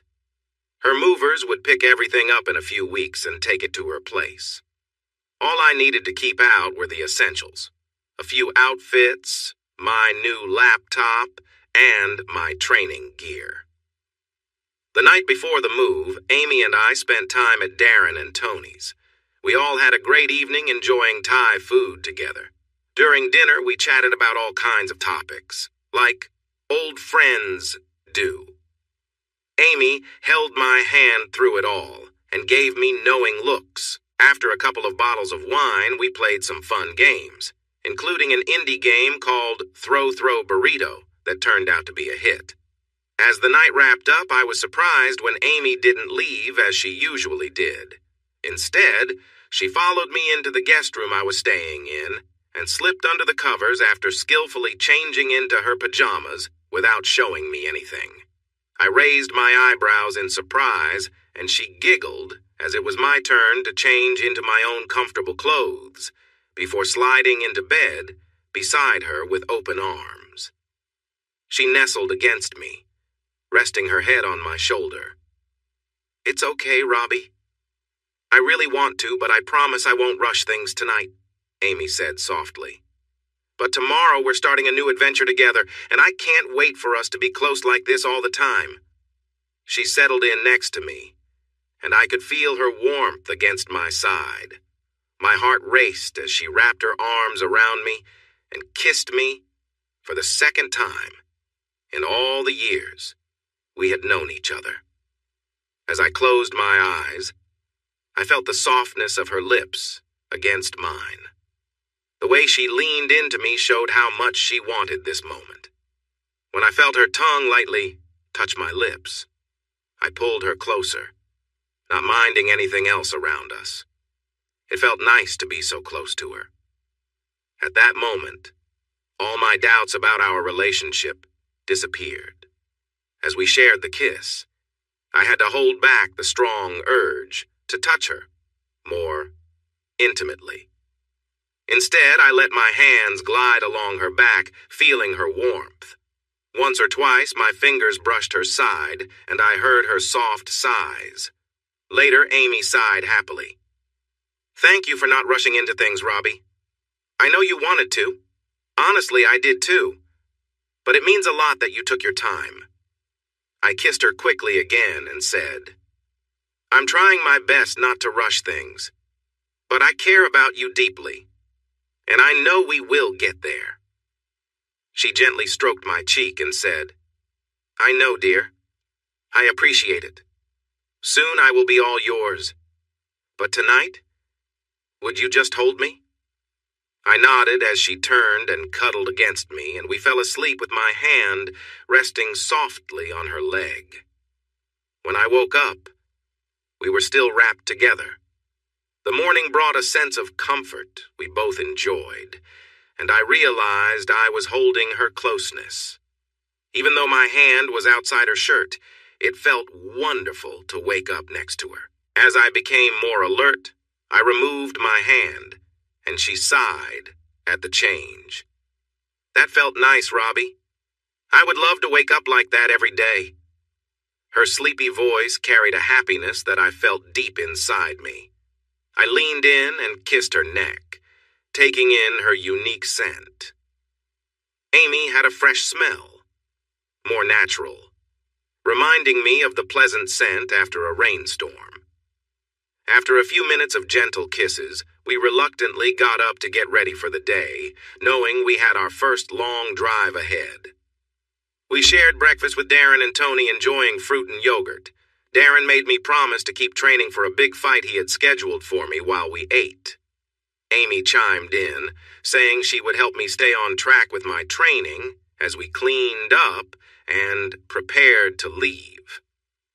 I packed the last few bags into my old Toyota Camry. After saying our goodbyes, we hit the road. We drove for a few hours. My car was old, so we didn't have Bluetooth or music apps. Instead, we listened to a local rock station at a low volume while enjoying an easy talk. We chatted about the landmarks and road work we saw along the way. Our conversation covered everything from religion to politics. I was impressed by how smart Amy was, especially when she understood the references I made. As we talked, her hand would sometimes brush against my leg. I began to feel hopeful that our relationship could grow stronger. I used to live on the Gold Coast, a little over an hour south of Brisbane, which is the nearest capital city. As we drove north, Amy mentioned she lived about an hour and a half north of Brisbane, mostly along the highway, in a place called the Sunshine Coast. About an hour past Brisbane, I noticed Amy starting to get nervous. She fidgeted and stole glances at me before looking out the window. I noticed her unease but didn't say anything, choosing to keep quiet and give her space. Although I was starting to really care for her, her nervousness puzzled me after the time we spent together. I thought she wanted me to join her. Instead of excitement, she seemed anxious. Almost like she had a big secret she was worried I wouldn't like. I decided to wait, knowing I would eventually learn what was bothering her. After we left the highway, Amy directed me to a service station with a small diner so I could refuel. When I went to pay, she followed with a bag she was holding carefully. After I paid for the gas, she gestured for me to follow her to the most private table in the diner. "Robbie," she said, reaching out to hold my arm, "I really want you to know how much this means to me. The time we've spent together these past few months has felt like a dream." "I sense there's more," I replied, curious about where this was leading. She bit her lip and nodded, opening her bag to take out a folder filled with documents. "There is more to say, but it's not what you think. Please trust me. as what I'm about to share is very important. My parents and my sisters don't know what I'm going to tell you." I looked at her with curiosity as she handed me the folder and asked me to read the papers inside. While I began reading, Amy excused herself to get us some drinks. She came back a few minutes later with a Coke for me and lemonade for herself. The papers were legal forms that warned me. They made it clear that if I said the wrong thing to certain people, I could get into trouble. The people I had to be careful around included my family. The papers reminded me of the annual forms I had to sign for my insurance at Total Build. While I looked over the fine print, Amy watched me sip her drink. She looked worried. When I finished reading, Amy took a pen from her bag and handed it to me. I stared at her. "Do you trust me?" she asked, sounding nervous. I paused to think about the woman in front of me. I had known her since she was 15. Back then, she was very thin and flat. Today, she had grown into a woman that caught people's attention, even in casual clothes. With her pale skin, straight black hair, and bright blue eyes, she looked confident but still uneasy about asking me to sign something without explaining what it was for. Amy hadn't mentioned these papers before we left. She also hadn't waited to tell me until we got there.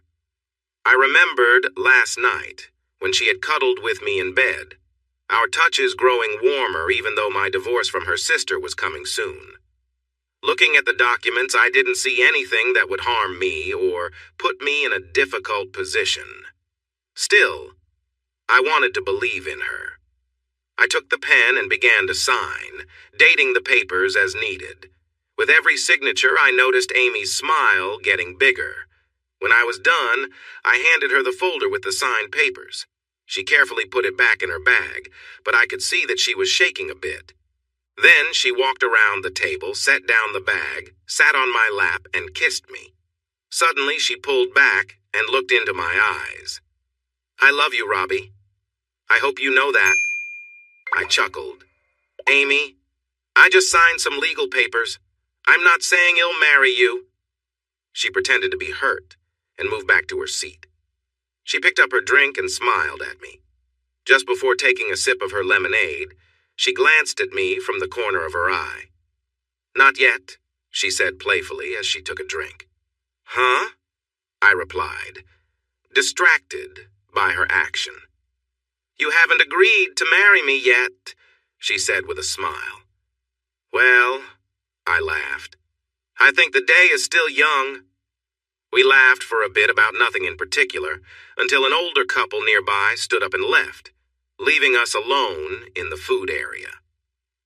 "Robbie," Amy said more seriously as she watched them go, "thank you for signing the documents. I know that was tough for you to trust me after everything your family has done." I nodded, letting her take the lead. "Let's start at the beginning," Amy said, looking at me closely. "I want you to understand why we're here and why these documents matter." I stayed quiet and nodded again. "Do you remember when we first met?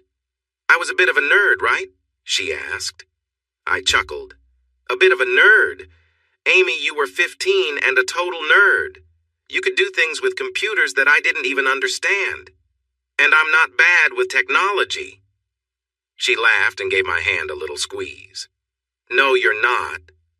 But yes, I was a nerd, and I still am," Amy said proudly, smiling widely. "One of the things I did back then was play with cryptocurrency when it was mainly just Bitcoin mining and not worth much." My eyes widened as I realized where she was going with this, and she smiled at me knowingly. "Yes," she said. "I had a lot of Bitcoins when the price exploded. I was smart to sell most of them at the right times." "So, you're doing well?" I asked, curious about my new girlfriend's financial situation. "That's one way to say it," Amy replied softly. "After cashing out a significant part of my crypto, I didn't just sit back. I took my money, did my research, and started an investment company called Alro.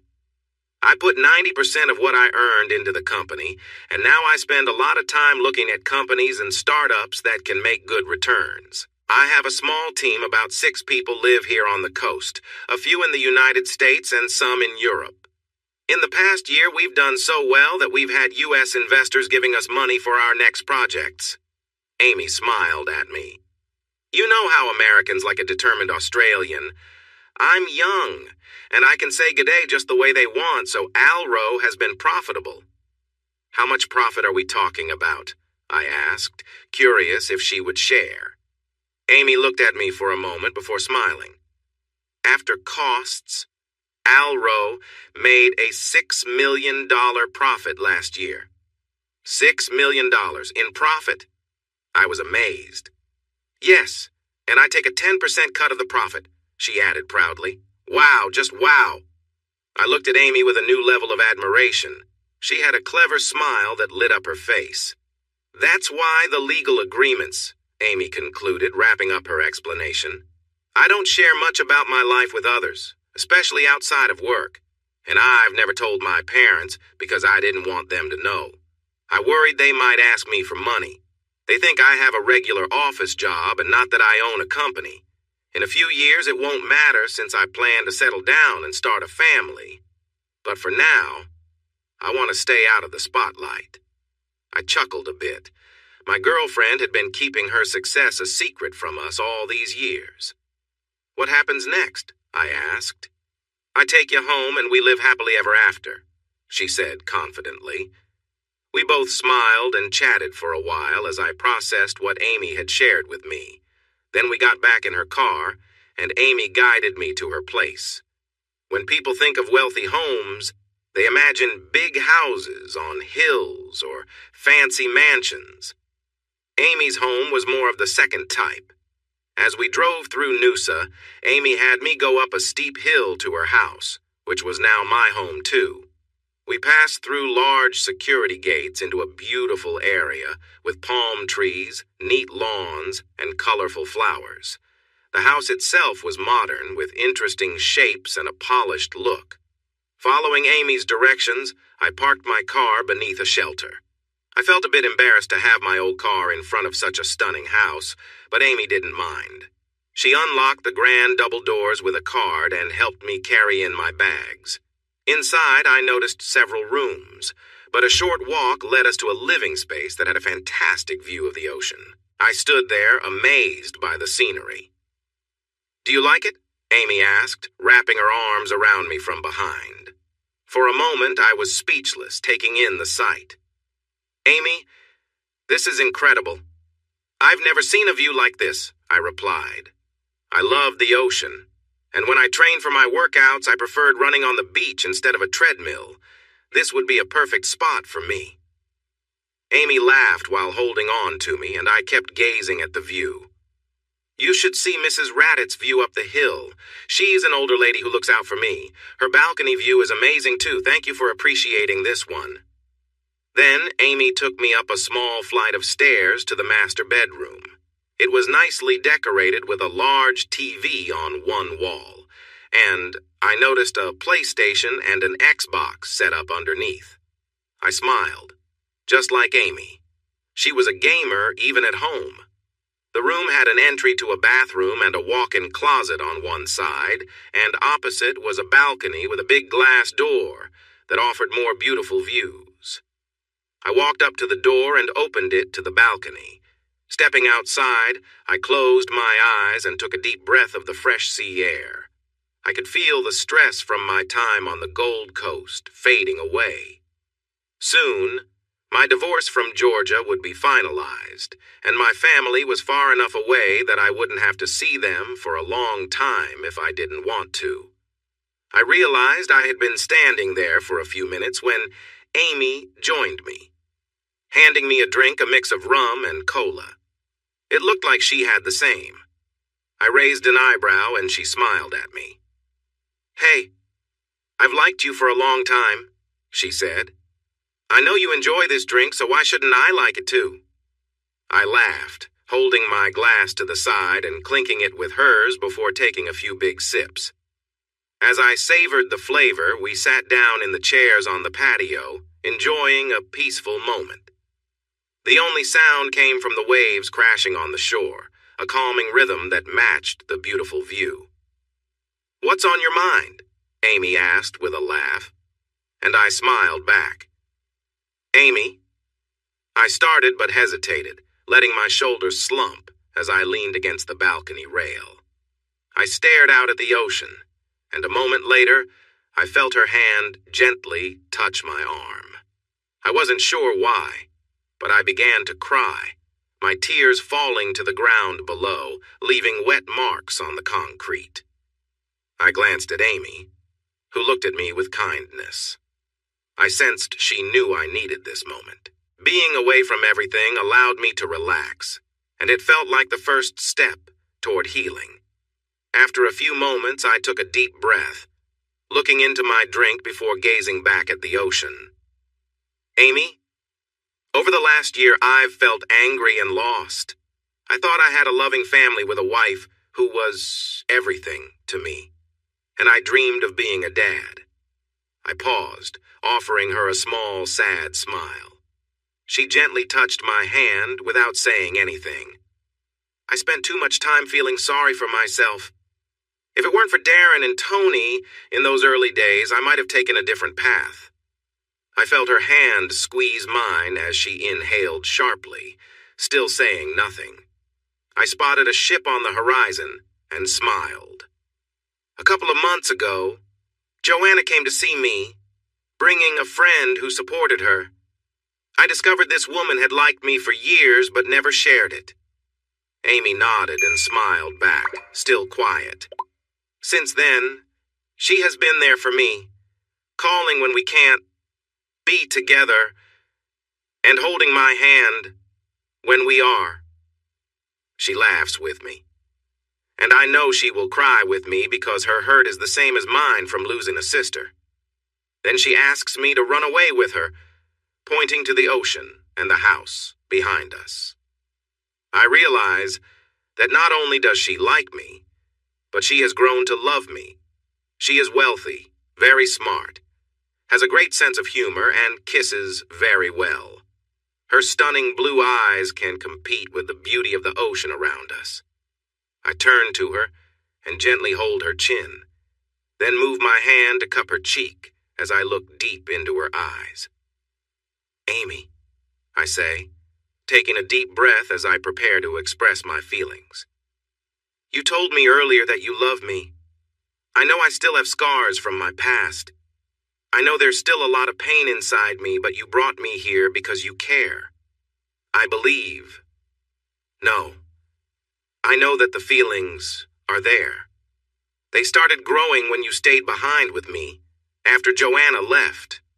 I'm confused and can hardly believe I can feel this way, but Amy, I love you too." "Robbie?" Amy asks softly, her voice shaking. "You love me? As in, you really care about me?" She sounds like she can hardly believe it. When she sees the tears in my eyes, I nod. "I do, Amy. I truly do. I know I have my issues, but I love you just as much, if not more than I ever loved Georgia. This feels stronger, especially since we're just starting our journey together. I love you because you haven't pushed me for anything. You never demanded anything from me. When I look at you, my heart races.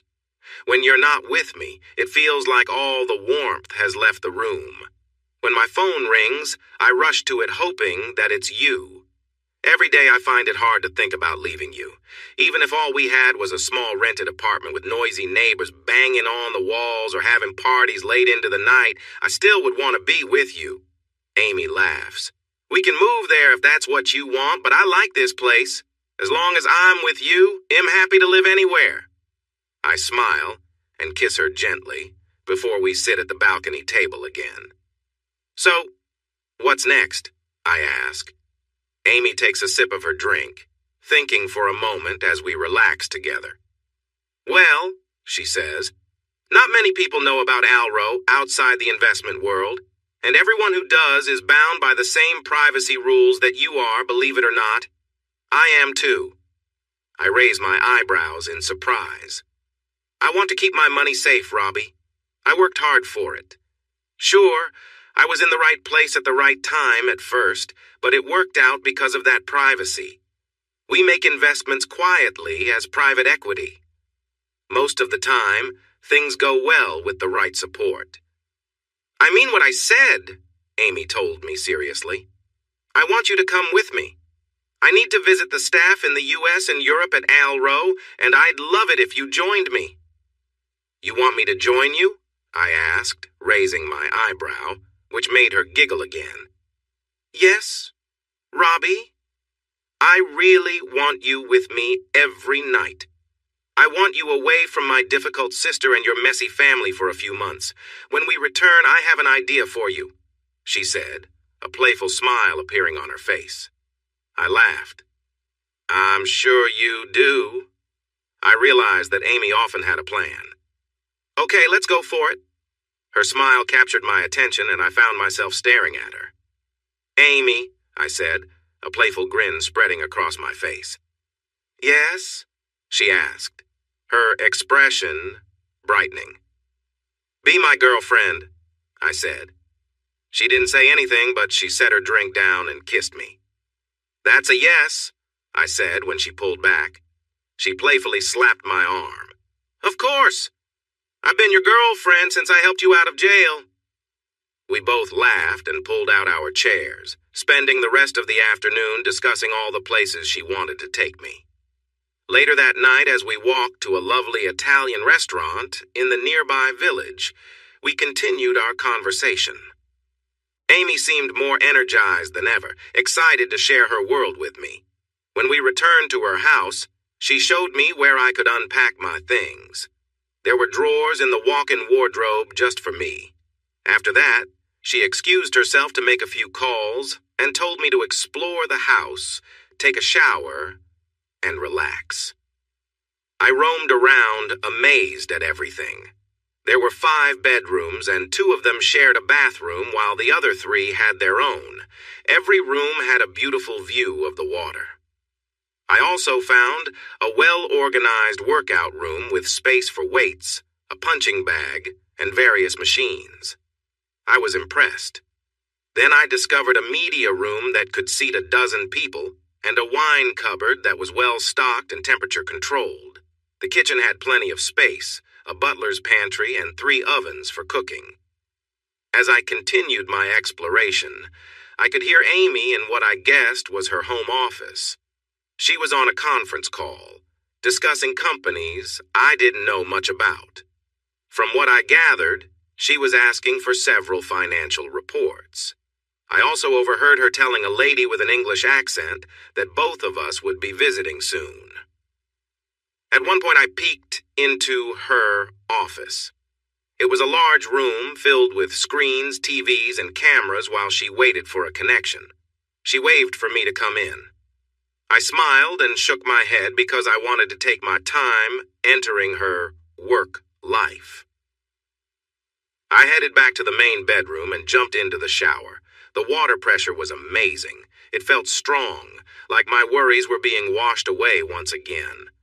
Afterward, I sat outside on the deck, enjoying the view and the gentle evening breeze. I called Darren and Tony to let them know that Amy and I had arrived safely. They wanted to hear about the place. I kept my answers brief, unsure of what I could share. We talked about my training for the upcoming fight. And halfway through the chat, Amy came out onto the balcony with a smile when she realized I was talking to Darren and Tony.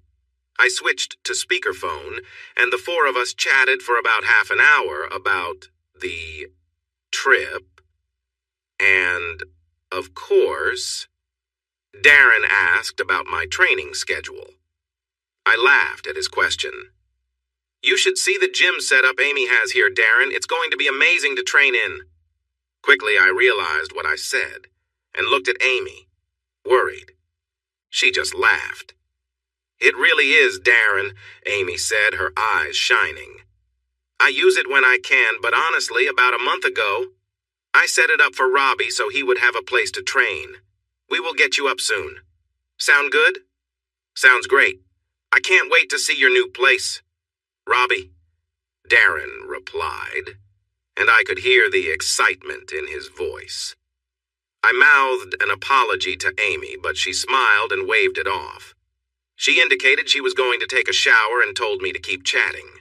Darren and I talked about preparing for my first big fight, which was set a few weeks later in Brisbane.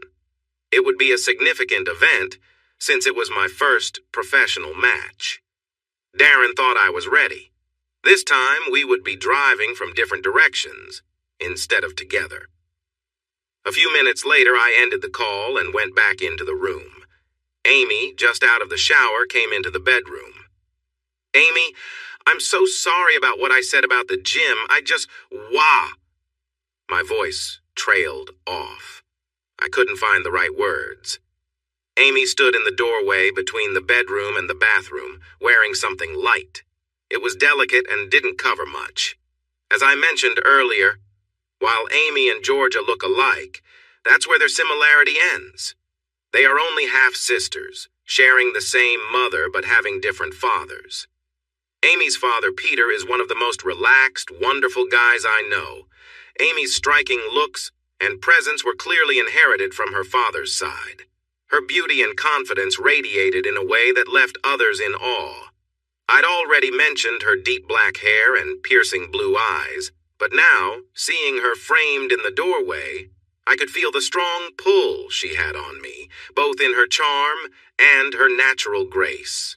Her long, dark hair flowed smoothly over her shoulders, catching the light, and her clear, pale skin had a glow that seemed to radiate warmth and sincerity. She wore just a hint of makeup, enough to enhance her features without overpowering her natural beauty. As my gaze moved downward, I took in her tall and graceful figure. She stood with an effortless confidence, her posture open and inviting as she smiled, clearly noticing my admiration. Her gentle laugh broke my gaze, bringing me back to the moment. "You like what you see?" she asked with a playful smile, moving with a quiet elegance as she approached. "Amy, you're truly beautiful," I replied, feeling a genuine warmth and excitement as she came closer. She laughed softly, teasing me as our eyes met. "Oh, I bet you say that to everyone," she joked, her eyes sparkling with humor. I took a moment to gather my thoughts. "Honestly, you're the only one who's ever made me lose my train of thought," I answered, smiling back as we shared a few quiet moments. She held out her hand and we moved to sit together, lost in conversation and shared glances. As we sat there enjoying each other's company, we spent the next several minutes simply appreciating the closeness, exchanging smiles and quiet laughter. It was one of those rare, perfect moments where the only thing that mattered was being together and sharing the happiness of each other's company. I felt like Amy was really enjoying herself as she let out a soft sound of pleasure. When I moved to kiss her other nipple, I noticed a tiny drop of moisture forming there. I looked up at Amy, and she was watching me closely, her eyes filled with expectation. Amy blushed when our eyes met. "My breasts are very sensitive, Robbie. I often leak a little when I'm excited. It's not milk, but..." She didn't finish her thought as I kissed her gently. Amy let out a pleased sound. There was a hint of sweetness to her, mixed with a natural scent that reminded me of her. Though I wanted to keep exploring, I was focused on getting to know my girlfriend's body. I moved down and kissed her stomach, noticing her belly button was unique. A cute little swirl that I admired for a moment. As I continued downward, I chose to skip a certain area. For a moment, Amy looked disappointed, as if she expected me to go there. Instead, I lifted her leg and kissed from her calf to her thigh, repeating the same on the other leg. By the time I reached her, she was visibly excited, her breathing quickening. I smiled at her and she gave a nod, allowing me to gently move aside her delicate lace. What I saw was beautiful. Amy had a lovely shape and seemed ready for more. I approached her like a thirsty traveler finding water after a long journey. Before meeting Amy, I had shared special moments with two other women, my high school girlfriend and my soon-to-be ex-wife, Georgia. But Amy felt different. I was eager to make sure she was happy, and I focused on her completely. In a short time, Amy felt overwhelmed with joy, and I could see her delight. I kept going, wanting to ensure she felt satisfied. In just a little while, she had reached that blissful moment multiple times, asking me to slow down. She pulled me closer, kissing me deeply, and didn't mind that I was still feeling the effects of our connection. This moment felt different from my past. It was warm and genuine, with Amy embracing every part of it. Amy leaned close, her hand resting on mine as we shared a quiet, tender moment.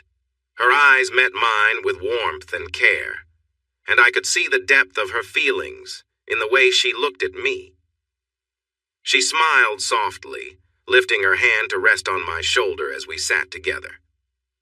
"You know," she said, laughing a little, "you're different from anyone I've ever known. I didn't expect to feel this way." We sat quietly for a few moments, just enjoying the peace of being together. She looked at me, her expression thoughtful as though she were seeing something new in me. I reached out, placing my hand over hers, feeling a calm happiness I had felt in a long time. The connection between us felt real and meaningful. As we talked, we began sharing little stories and memories, laughing and learning more about each other. It felt effortless, like being with someone I'd known forever. We spent what felt like hours just talking, laughing, and enjoying each other's company, as if time had stopped just for us. After a while, we lay back, watching the ceiling, content in the simple quiet of the room.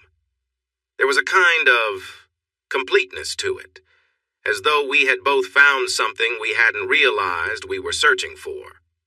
We exchanged small, gentle touches, hands meeting and resting together, savoring the comfort of being close without needing words.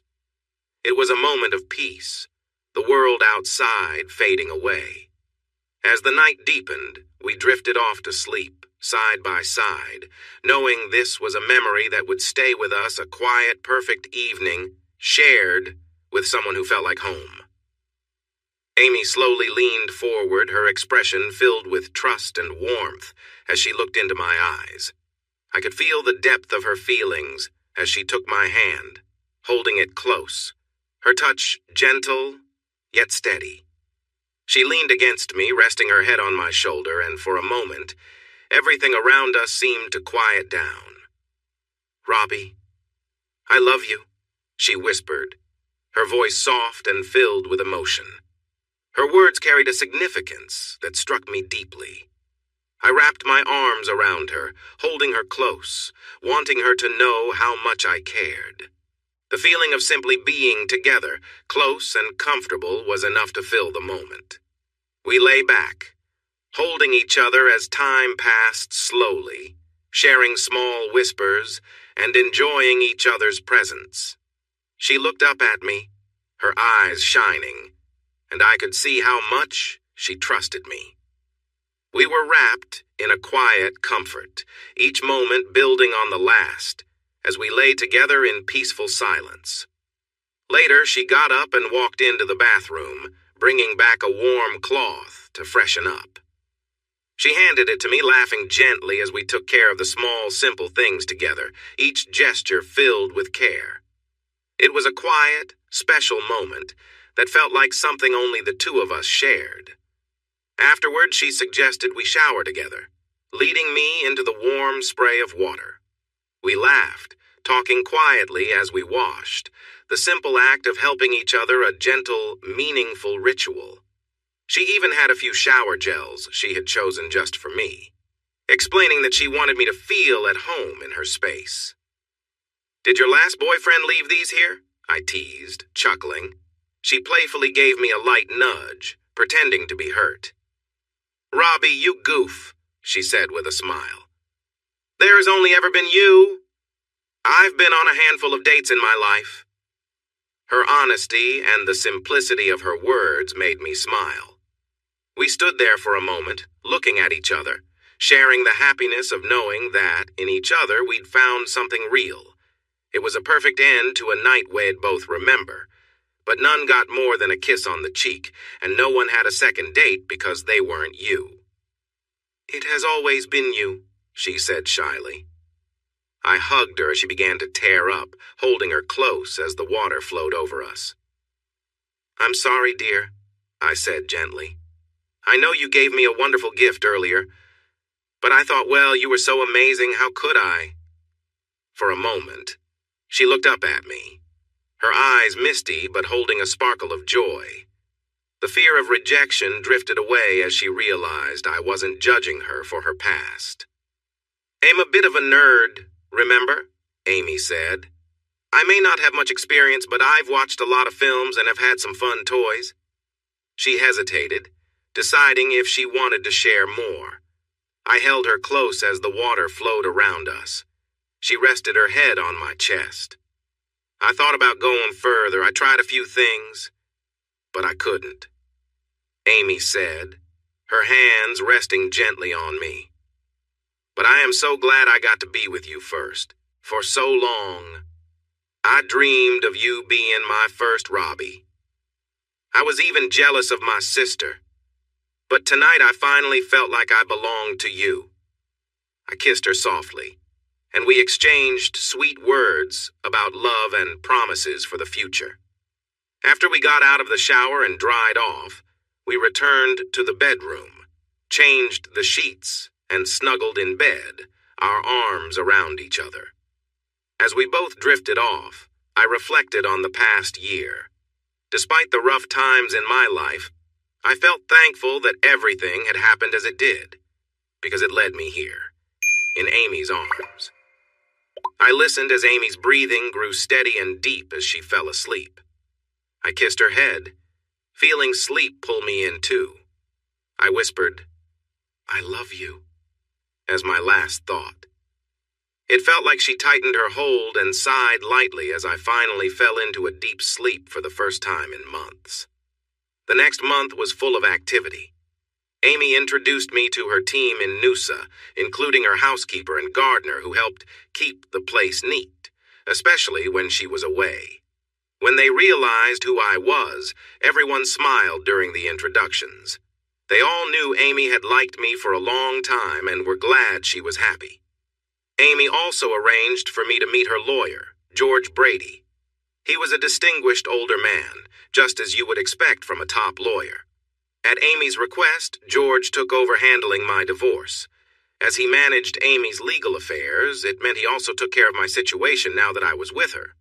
George informed me that I needed to attend a final meeting with Georgia in a couple of weeks because we were completing the last of the paperwork, and he would be there with me. As we reviewed the case file, George pointed out that, like many others in similar situations, Georgia's lawyer was trying to delay the process. Georgia thought that if she fought hard enough, I would change my mind about the divorce. However, I was clear that nothing would stop the divorce since we had proof from my video and a test showing that while Georgia's son was connected to me, he was not my son. There would be no chance of us getting back together, and neither Georgia nor my family could change my mind. I told George that at first, Georgia and my family had tried to pass her child off as mine. But they backed off when my previous lawyer explained that it could be seen as dishonesty and would not look good for any of them if it became known. As my new lawyer, George believed we would not have any trouble finishing the divorce. I was a bit surprised when he changed the subject. Peering over his glasses, he warned me to take care of Amy. He saw Amy less as a client and more like a daughter, so he would be keeping an eye on me. I smiled back and assured him I would be careful to ensure he did not take advantage of Amy, since he was a tough lawyer. By the end of our conversation, we shared a good laugh like old friends, both pushing each other yet showing we cared about Amy. It felt different, But I realized for the first time, I liked a lawyer. Over the next few years, George would become a close friend. I believe Amy and I spent more time with him and his wife, Cynthia, than we did in a professional setting. Amy also asked George to help me update my passport and arrange my visas so that I could travel with her on her upcoming trip abroad.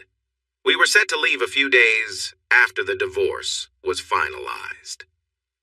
The last thing on my mind was my first professional fight coming up.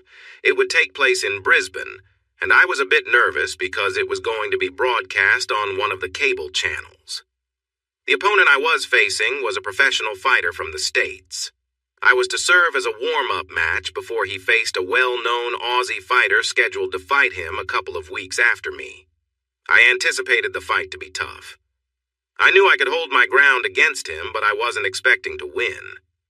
I was surprised when Amy arranged for Darren and Tony to sign privacy agreements a few weeks before the fight, bringing them in to help me train for the last 2 weeks.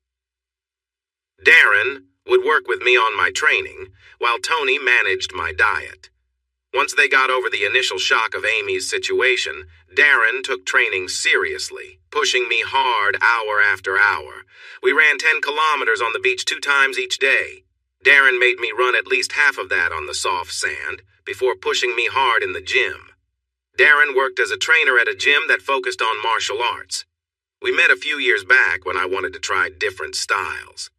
At first, I trained for mental focus. The variety of movements helped me relax and taught me to respond better in my business life. After training with me for a few months, Darren thought I had potential as an amateur MMA fighter. He believed I could benefit from participating in some local matches. Over the years, Darren became my mentor and coach through many fights. Though I had only made a little money from fighting, my reputation increased. Last year, I had a lot of energy to release, which caught the attention of the National MMA League. They wanted me to fight a professional. This televised fight meant we would earn a good paycheck, win or lose. For Darren, even a draw would be almost 3 months' worth of pay. I didn't have a job, so earning some extra money made me feel less like I was living off my girlfriend, Amy. Every other day, Darren changed our routine. We would run twice the distance with a light workout, then spend hours watching my opponent's fight videos to discuss strategy. The best part of my day was the evenings. Amy gave me wonderful massages to help my tired muscles relax. Tony prepared our meals. I was used to strict diets before fights, but this was even more controlled. She managed calories, sugars, and fats very well. Tony was great at cooking, and I was glad the food tasted good. When she wasn't focusing on my diet, Tony spent a lot of time with Amy. I noticed a sisterly bond forming between Tony and Amy.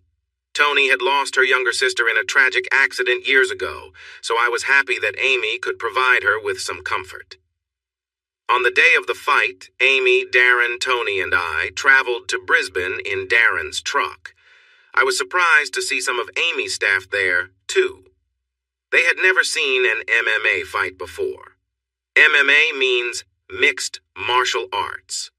I used my black belt in karate and my Muay Thai skills together, believing it was a strong combination. In the dressing room, we prepared for the fight. While Amy and Tony watched, I went through my warm-up exercises with Darren, focusing on stretching and movement. The goal was to be ready to face my opponent right away when I entered the ring. The event organizer came in about an hour before the fight to tell us that the reporters and camera crews were ready for the pre-fight meeting. My opponent, Cody McGuinness, was a tall man, standing at 6 feet 3 inches. He was very big and strong, especially in his arms. He had experience in boxing and some training in taekwondo, but boxing was where he excelled. He joined the U.S. Professional League a few years back after winning 3 fights by knockout. He was ranked a bit below middle in the Professional MMA League in the U.S. While he wasn't super famous, many people followed his matches, which helped get this fight shown on cable sports channels. He made good money, but I thought about how he could retire comfortably with the costs of his team that traveled the world with him. As we walked to the interview area, Cody and I posed for a few promotional shots together, and then separately. We also did some more intense poses together before heading to the weigh-in.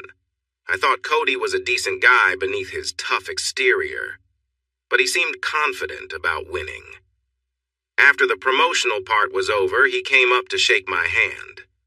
"I wish you luck tonight, Robbie, but I have to say I'm sorry that I will have to beat you," Cody said seriously.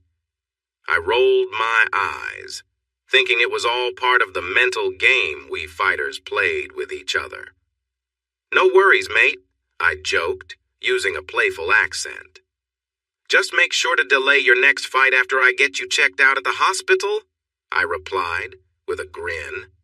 He chuckled good-naturedly, resting his hands on his hips. "Sure, little man, whatever you say. Just so you know, I've already planned for an ambulance. If your friend needs a ride later, I'll be happy to help," he said, nodding toward Amy with a smirk. He turned and walked away, leaving me to look at Amy. She was bright red after Cody's teasing comments. "Don't worry, he's just joking. It's part of the mind games to get into my head before we fight," I assured her as I walked over. "I know," she replied, watching him leave. "But that still seems really mean." I chuckled. Honestly, he was pretty mild. Some guys really go all out, swearing and getting in your face. We both laughed at that. "Speaking of families," Tony interrupted, looking a bit shy. "Your family is in the audience tonight." "What?" Amy and I exclaimed together, turning to Tony. She nodded. Sorry, but I thought you should know now so you can get ready," Tony said. "I saw them in line for tickets earlier." It seemed like everyone was here. Georgia, Joanna, your parents, and even your brother. "Just what I needed," I said, feeling down. Suddenly, Amy pulled me aside. "Use it," she said urgently. "Use what?" I replied. "Them," she pointed towards the stage doors where the crowd would soon fill the arena. "Use the hurt they've caused you to fuel your fight. If you can't move on from it, let it drive you to show them your strength." About an hour later, I was feeling loose and ready when I stepped into the ring. I glanced at my family. They waved, but I looked away. The fight took place in a small arena that was about half full. If it weren't for my opponent, it could have been at a nice gym. The event organizers wanted Cody to get used to the venue for his bigger fight in a few weeks. According to reports, I was just a warm-up for him. The arena had over 700 seats, and my family ended up in the upper sections, which was fine by me. None of them had come to any of my fights before, including Georgia. She thought it was too brutal. And while she liked fitness and a fit partner, she wouldn't attend when we were together. Now that we were separating, it was clear they wanted me back at Total Build. I figured the upcoming court date was the only reason they showed up. Through Amy's dad, Peter, I learned that Total Build was struggling. My parents had to let go of about a third of the staff. They lost several clients because of mismanaged quotes, including the job that started all of this chaos. While she loved being a mom, Peter mentioned that Georgia wasn't happy with Brad Jr. My older brother was not stepping up as a father. After I left, he quickly moved in with my ex-wife. I heard gossip that he preferred drinking or pretending to work instead of being at home. He often referred to his son as the brat, thinking it was funny. So, with some satisfaction knowing my family was having a tough time and my ex-wife was struggling, I was ready to take on Cody with everything I had. Cody entered the arena to a much louder cheer than I received. Music played and a big video showed him off as the top fighter in what he thought was a small scene. We touched gloves and returned to our corners. When the bell rang, we both rushed out fast. Cody, with his boxing skills, aimed for my face with quick punches to throw me off balance. I quickly dodged, going for his legs with some moves I'd learned.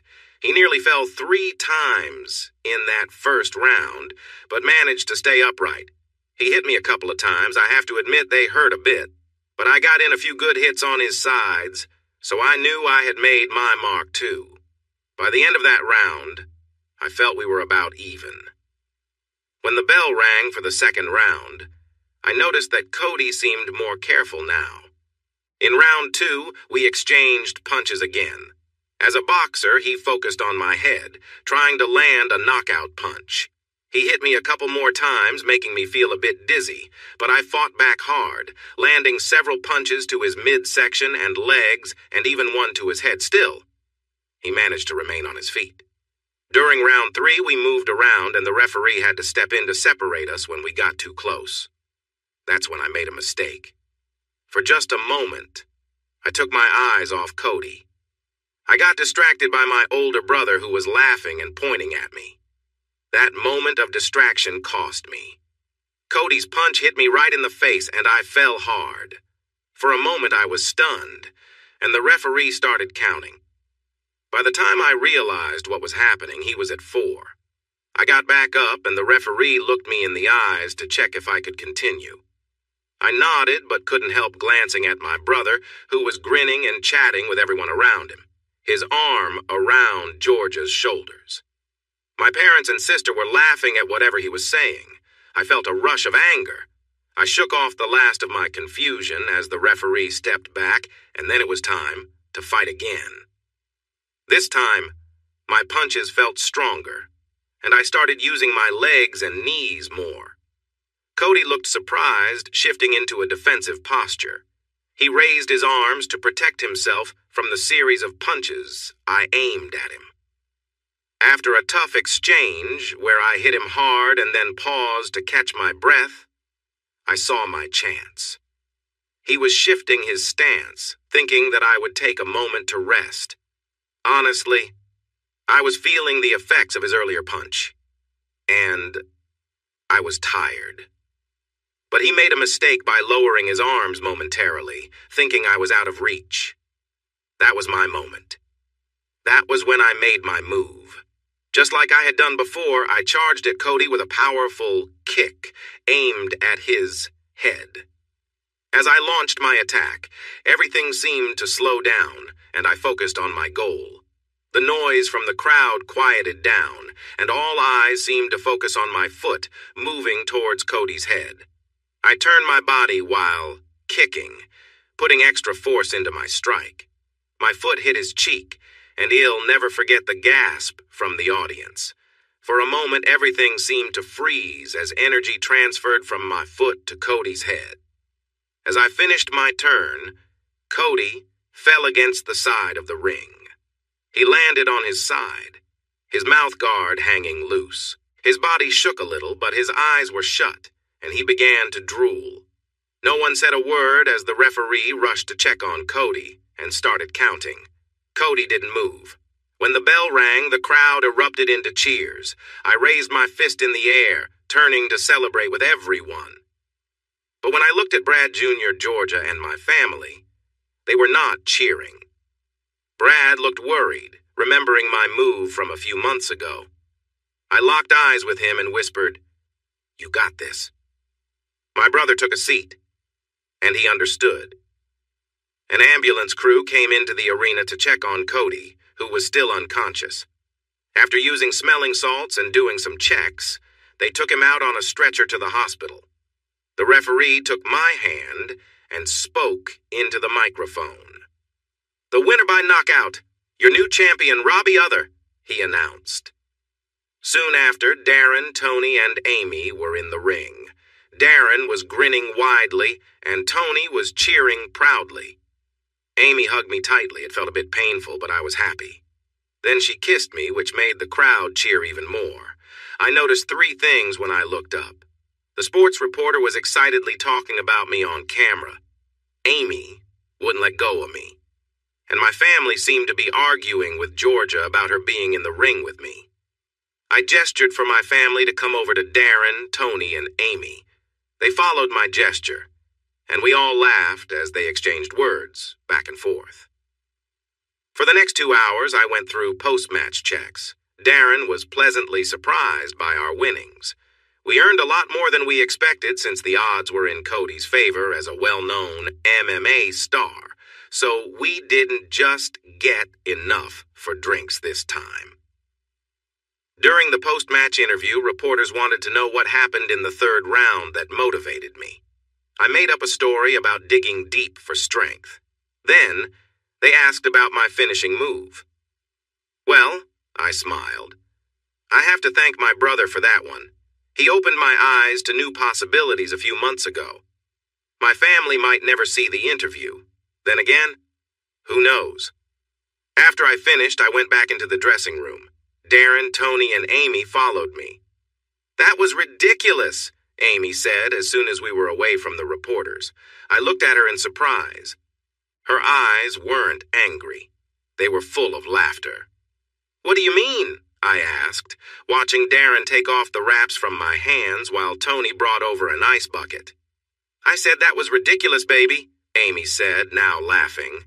What you just told that reporter was complete nonsense. And we all know it. Well, I smiled at her tease. What was I supposed to say? I got upset because my brother was laughing at me while holding my soon-to-be ex-wife? I wouldn't have said it that way, Amy replied, trying to hold back her laughter. But I know what really happened. Suddenly, Amy burst into laughter, and soon, Darren, Tony, and I joined in. Darren finished removing my wraps and had me put my hands in the ice for about 15 minutes. My gloves were lighter than most, which made the hits more intense. Even though I won against Cody, he still gave me a tough match. Honestly, if it wasn't for Brad Jr. trying to get inside my head, I might not have won. I thought about that for a moment. Robbie, you did great out there tonight. I don't think anyone expected that outcome, Tony said as she sat down on a bench. Me neither, I agreed, also taking a seat. My knuckles were starting to feel better, though I expected some swelling. Cody was a strong opponent. You did well, buddy, Darren said wisely. When you got back up after that hit, I thought you might lose your composure, but you kept it together. You found your openings, and wow, where did that kick come from? I explained how I had used a similar move against Brad a few months ago. Up until that point, Darren and Tony knew I had some trouble with the law, but didn't realize I had put Brad in the hospital for a couple of days. We laughed and discussed various moments from the fight while I relaxed. Darren noted that I had cooled down and took me into another room for a warm-down massage to help with my muscles before they tightened up. Afterwards, he sent me to shower in the locker room. When I got there, I found Amy in the shower, standing under the warm water with some soap and a washcloth. I smiled as she told me it was now her turn to take care of me. I decided right then that Amy should come to all my fights if my post-fight moments were going to feel like this. Darren and Tony were waiting for us with big smiles when we stepped out of the showers about 20 minutes later. I could only imagine what they had heard from the locker room. I felt more relaxed than ever after a fight. Most of the crowd had left, including my family, which made me feel relieved. We checked in with the event management team, and they gave me the okay to leave the arena. It was just after midnight as we walked out of the arena. I was tired and happy that Darren and Tony would drive us back to Amy's place. They wanted to spend a few days with us at the beach instead of the Gold Coast, where we had all lived for most of our lives. As we walked toward Darren's truck, we suddenly heard a voice call out. "Robbie, wait!" my mother called out. They must have been waiting at one of the entry gates for a while. My family all looked tired, and my mother was rushing ahead of the others with a worried expression. I turned when I heard her voice and stopped. Amy held my hand tightly, and Darren and Tony stopped a few steps behind us. "Robbie, please wait. Don't go," my mother said, closing the distance between us. I let go of Amy's hand and crossed my arms over my chest, looking at my mother. She didn't look well. Her hair was almost white now, while just a year ago it had been brown with some gray. Worry lines covered her face. And, though she had never been extremely fit, she seemed out of breath now, like she had run a long way. "What is it, Mom?" I asked, feeling Amy wrap her arm around my waist. My mother glanced at Amy quickly before focusing on me.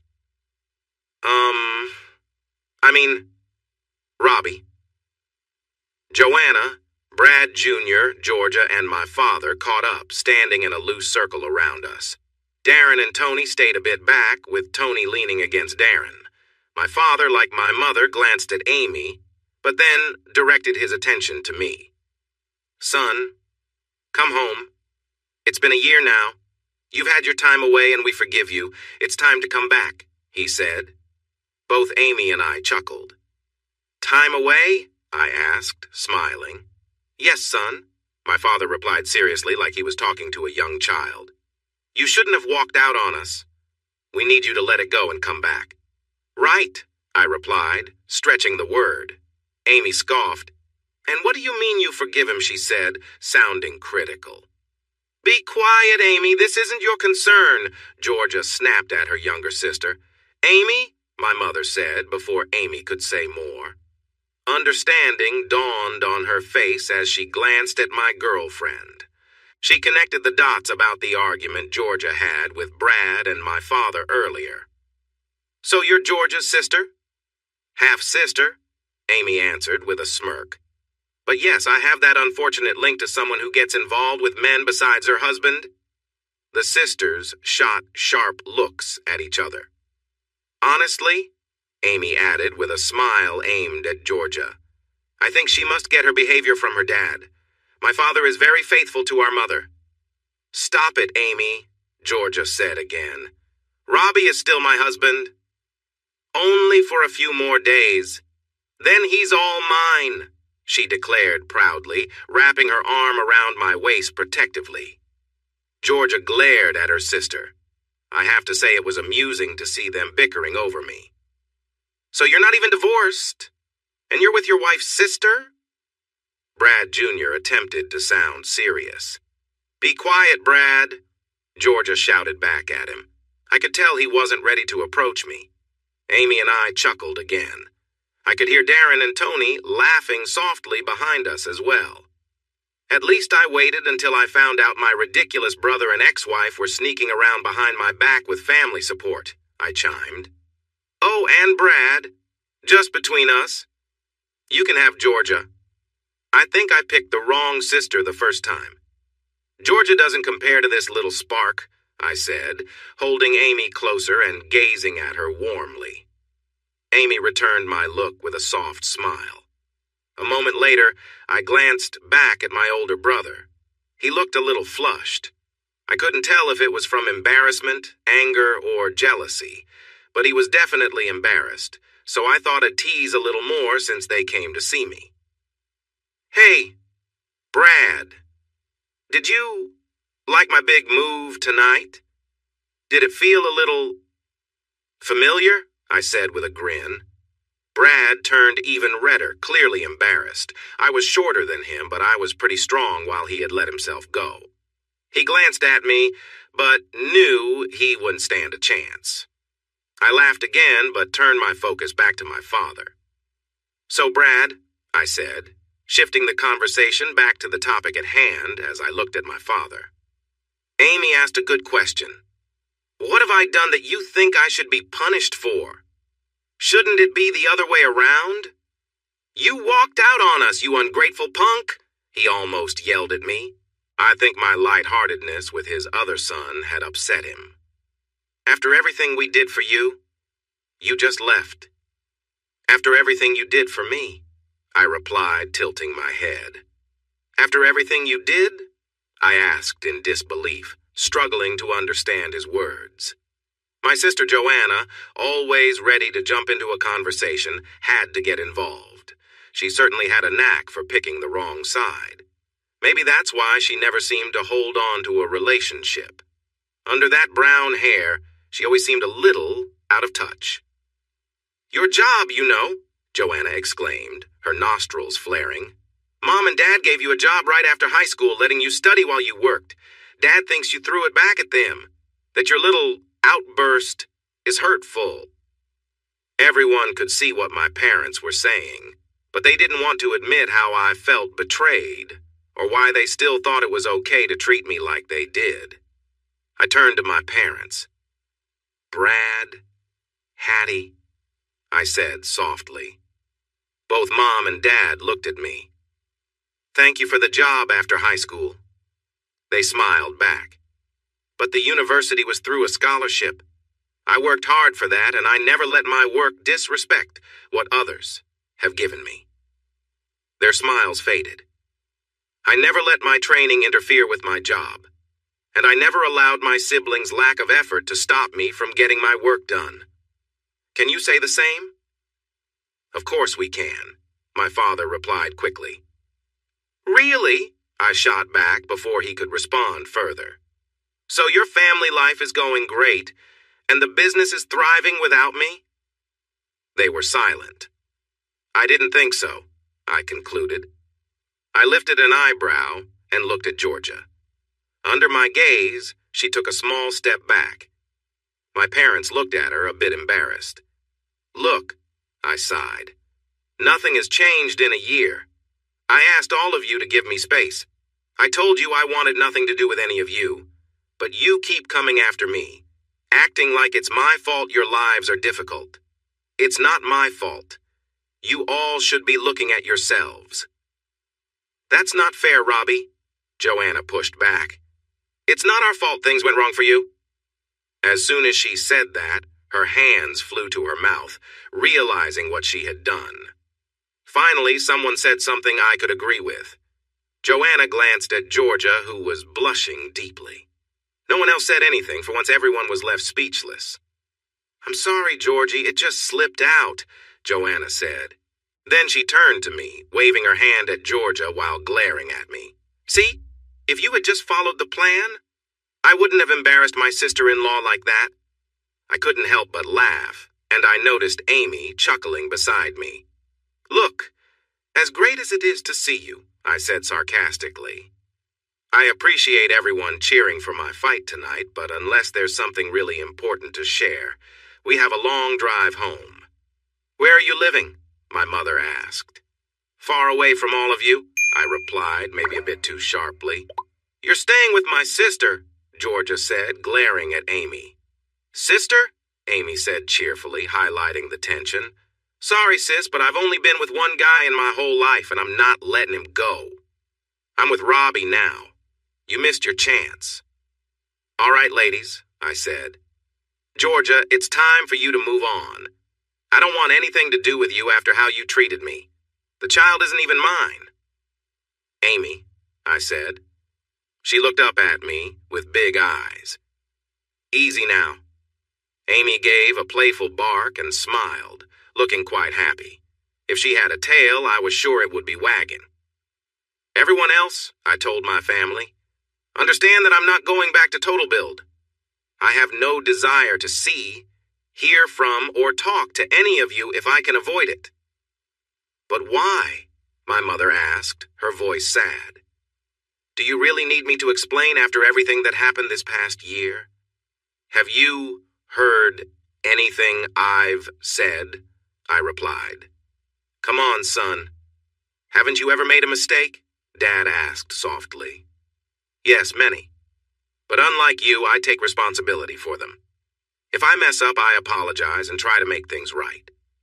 I don't ignore someone's pain. Believe me, I feel hurt." "Robbie, we're sorry," Mom began, but Dad interrupted her, holding her arm. "Is that how you really feel?" he asked. "Can't you see it?" I told him. "You keep treating me poorly and act like nothing is wrong. Yet you think I'm the one to blame. That's not right. Of course I feel this way." For a moment, everyone was silent. Dad just looked at me deep in thought. Part of me hoped they would finally understand what I've been through. "All right then," Dad said. We all turned to him. If that's how you feel, then you're out of this family, Dad said. Everyone gasped, including me. You think you're so special just because you're hurt, Dad continued. I could sense a lecture coming. But here's a reality check. You are not special. You were an unexpected child that we never planned for. Your only purpose was to support the company. You want to know why we never told you about Brad and Georgia? Because you didn't deserve to know. You've always believed you were better than everyone else. From what I see, you haven't worked since you left us. You've been living with some people who aren't really helpful and with your wife's half-sister. No, Brad, my mother said softly, trying to calm my father, but he didn't seem to notice. We gave you a year to sort things out, my father continued, spittle forming at the corners of his mouth. We came tonight to make peace and offer you a chance to work with us again, expecting you to accept our kindness. But what do we find? A young man who thinks he deserves an apology and that he doesn't have to change. You're dreaming, kid. Brad Jr. smiled widely. Joanna glanced back at me, looking a bit worried, then at our father. I shrugged in response. But Dad was not done. So you choose to keep being difficult? Dad said. Fine, we can do that.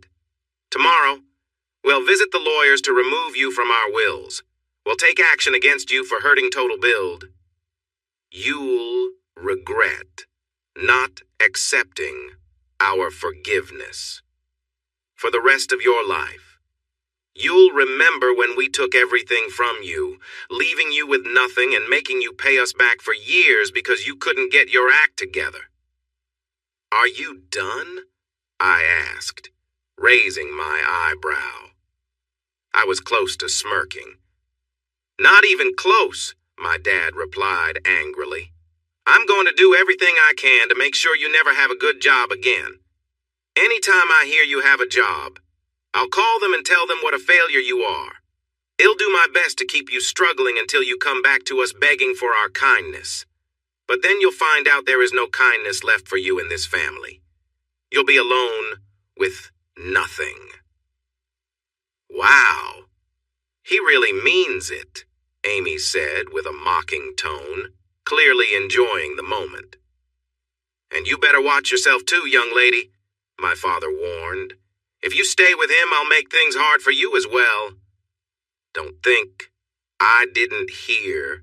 You went right to him the moment you could. You should be ashamed for wanting your sister's husband. Really? Amy asked, her smile growing. She pulled out her phone and showed that she was recording the conversation. Could you say that again? Oh, great one. This way. Robbie and I can listen to this while we try to make ends meet. My father paused for a moment, then looked at her phone. Everyone held their breath for a moment. From this day on, my father said in a serious tone, Robert Other is no longer part of this family. He will no longer benefit from it and will be removed from our wills. If he asks to come back, he will be turned away. As the owner of Total Build, I will take legal action against Robert Other for leaving his job at such a crucial time. I will also reach out to my connections to make sure that every possible employer and our suppliers know that we welcomed him back, but he declined. Our family will also make sure that you and Robert Other have no peace. We will teach you that you don't cross this family. Is that clear enough for you? Perfect, Amy said, putting away her phone. My father scoffed, and the rest of the family looked at him in shock. My mother kept glancing between my father and me. I think she realized that things were getting serious for the first time. Do whatever you want, he said sharply, looking at my girlfriend who was smiling. My dad, if he noticed, didn't show it. You're young, and I doubt you can find a lawyer as good as mine. By this time next year, you'll both regret this. with what this family will do to you." He shot me a final sneer, which I matched with my own glare. In that moment, I understood how alike we were. Both of us could be stubborn. I channeled my stubbornness into fighting in the ring. I never backed down. My dad took pride in winning arguments. Without saying anything more, Dad turned and walked away. Brad Jr. and Joanna looked at me as they left, shaking their heads, convinced I was the one in trouble. My mother and Georgia stayed behind, staring at Amy and me. After a moment, Georgia gave a final sad look and turned to leave. That left just my mother. "You really pushed him too far this time, didn't you, Robbie?" she said, concern on her face, not anger.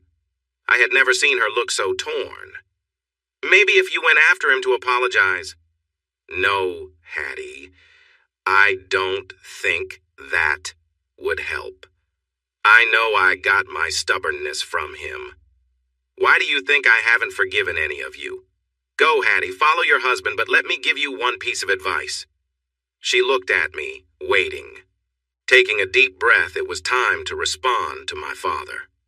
"Tell Brad that if he tries any of the nonsense he just said, or if I hear him speaking badly about me to anyone, I will make sure this family and business suffer." "You don't have the money for that," my mom started to say. "That doesn't matter," I interrupted, shaking my head. "If he wants a conflict, he will get one. I kept that place running for years despite everything. Look at what's happened. In just 1 year, you've lost over a third of your revenue. You are on the edge of losing many of your employees.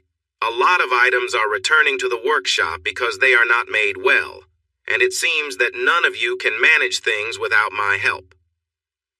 If your husband really wants to argue, please remember what you saw in the ring tonight. Think about the focus and effort I needed to fight and win. Imagine what I would do in a disagreement with my family if I brought that focus and knowledge with me. Tell him, Hattie, to let it go. You know I will be fine without all of you. But please tell him to let it go, or it will be a tough situation for all of you."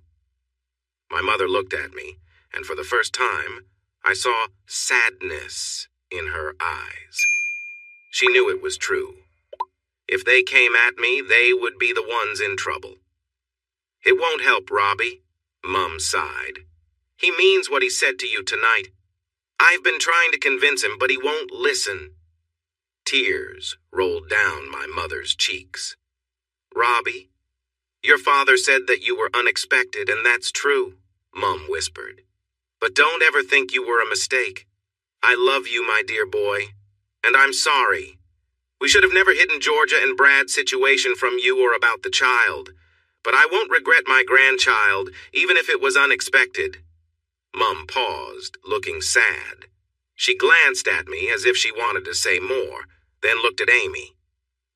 "Please, take care of my son for me. He's alone now, and he will need someone for what's coming."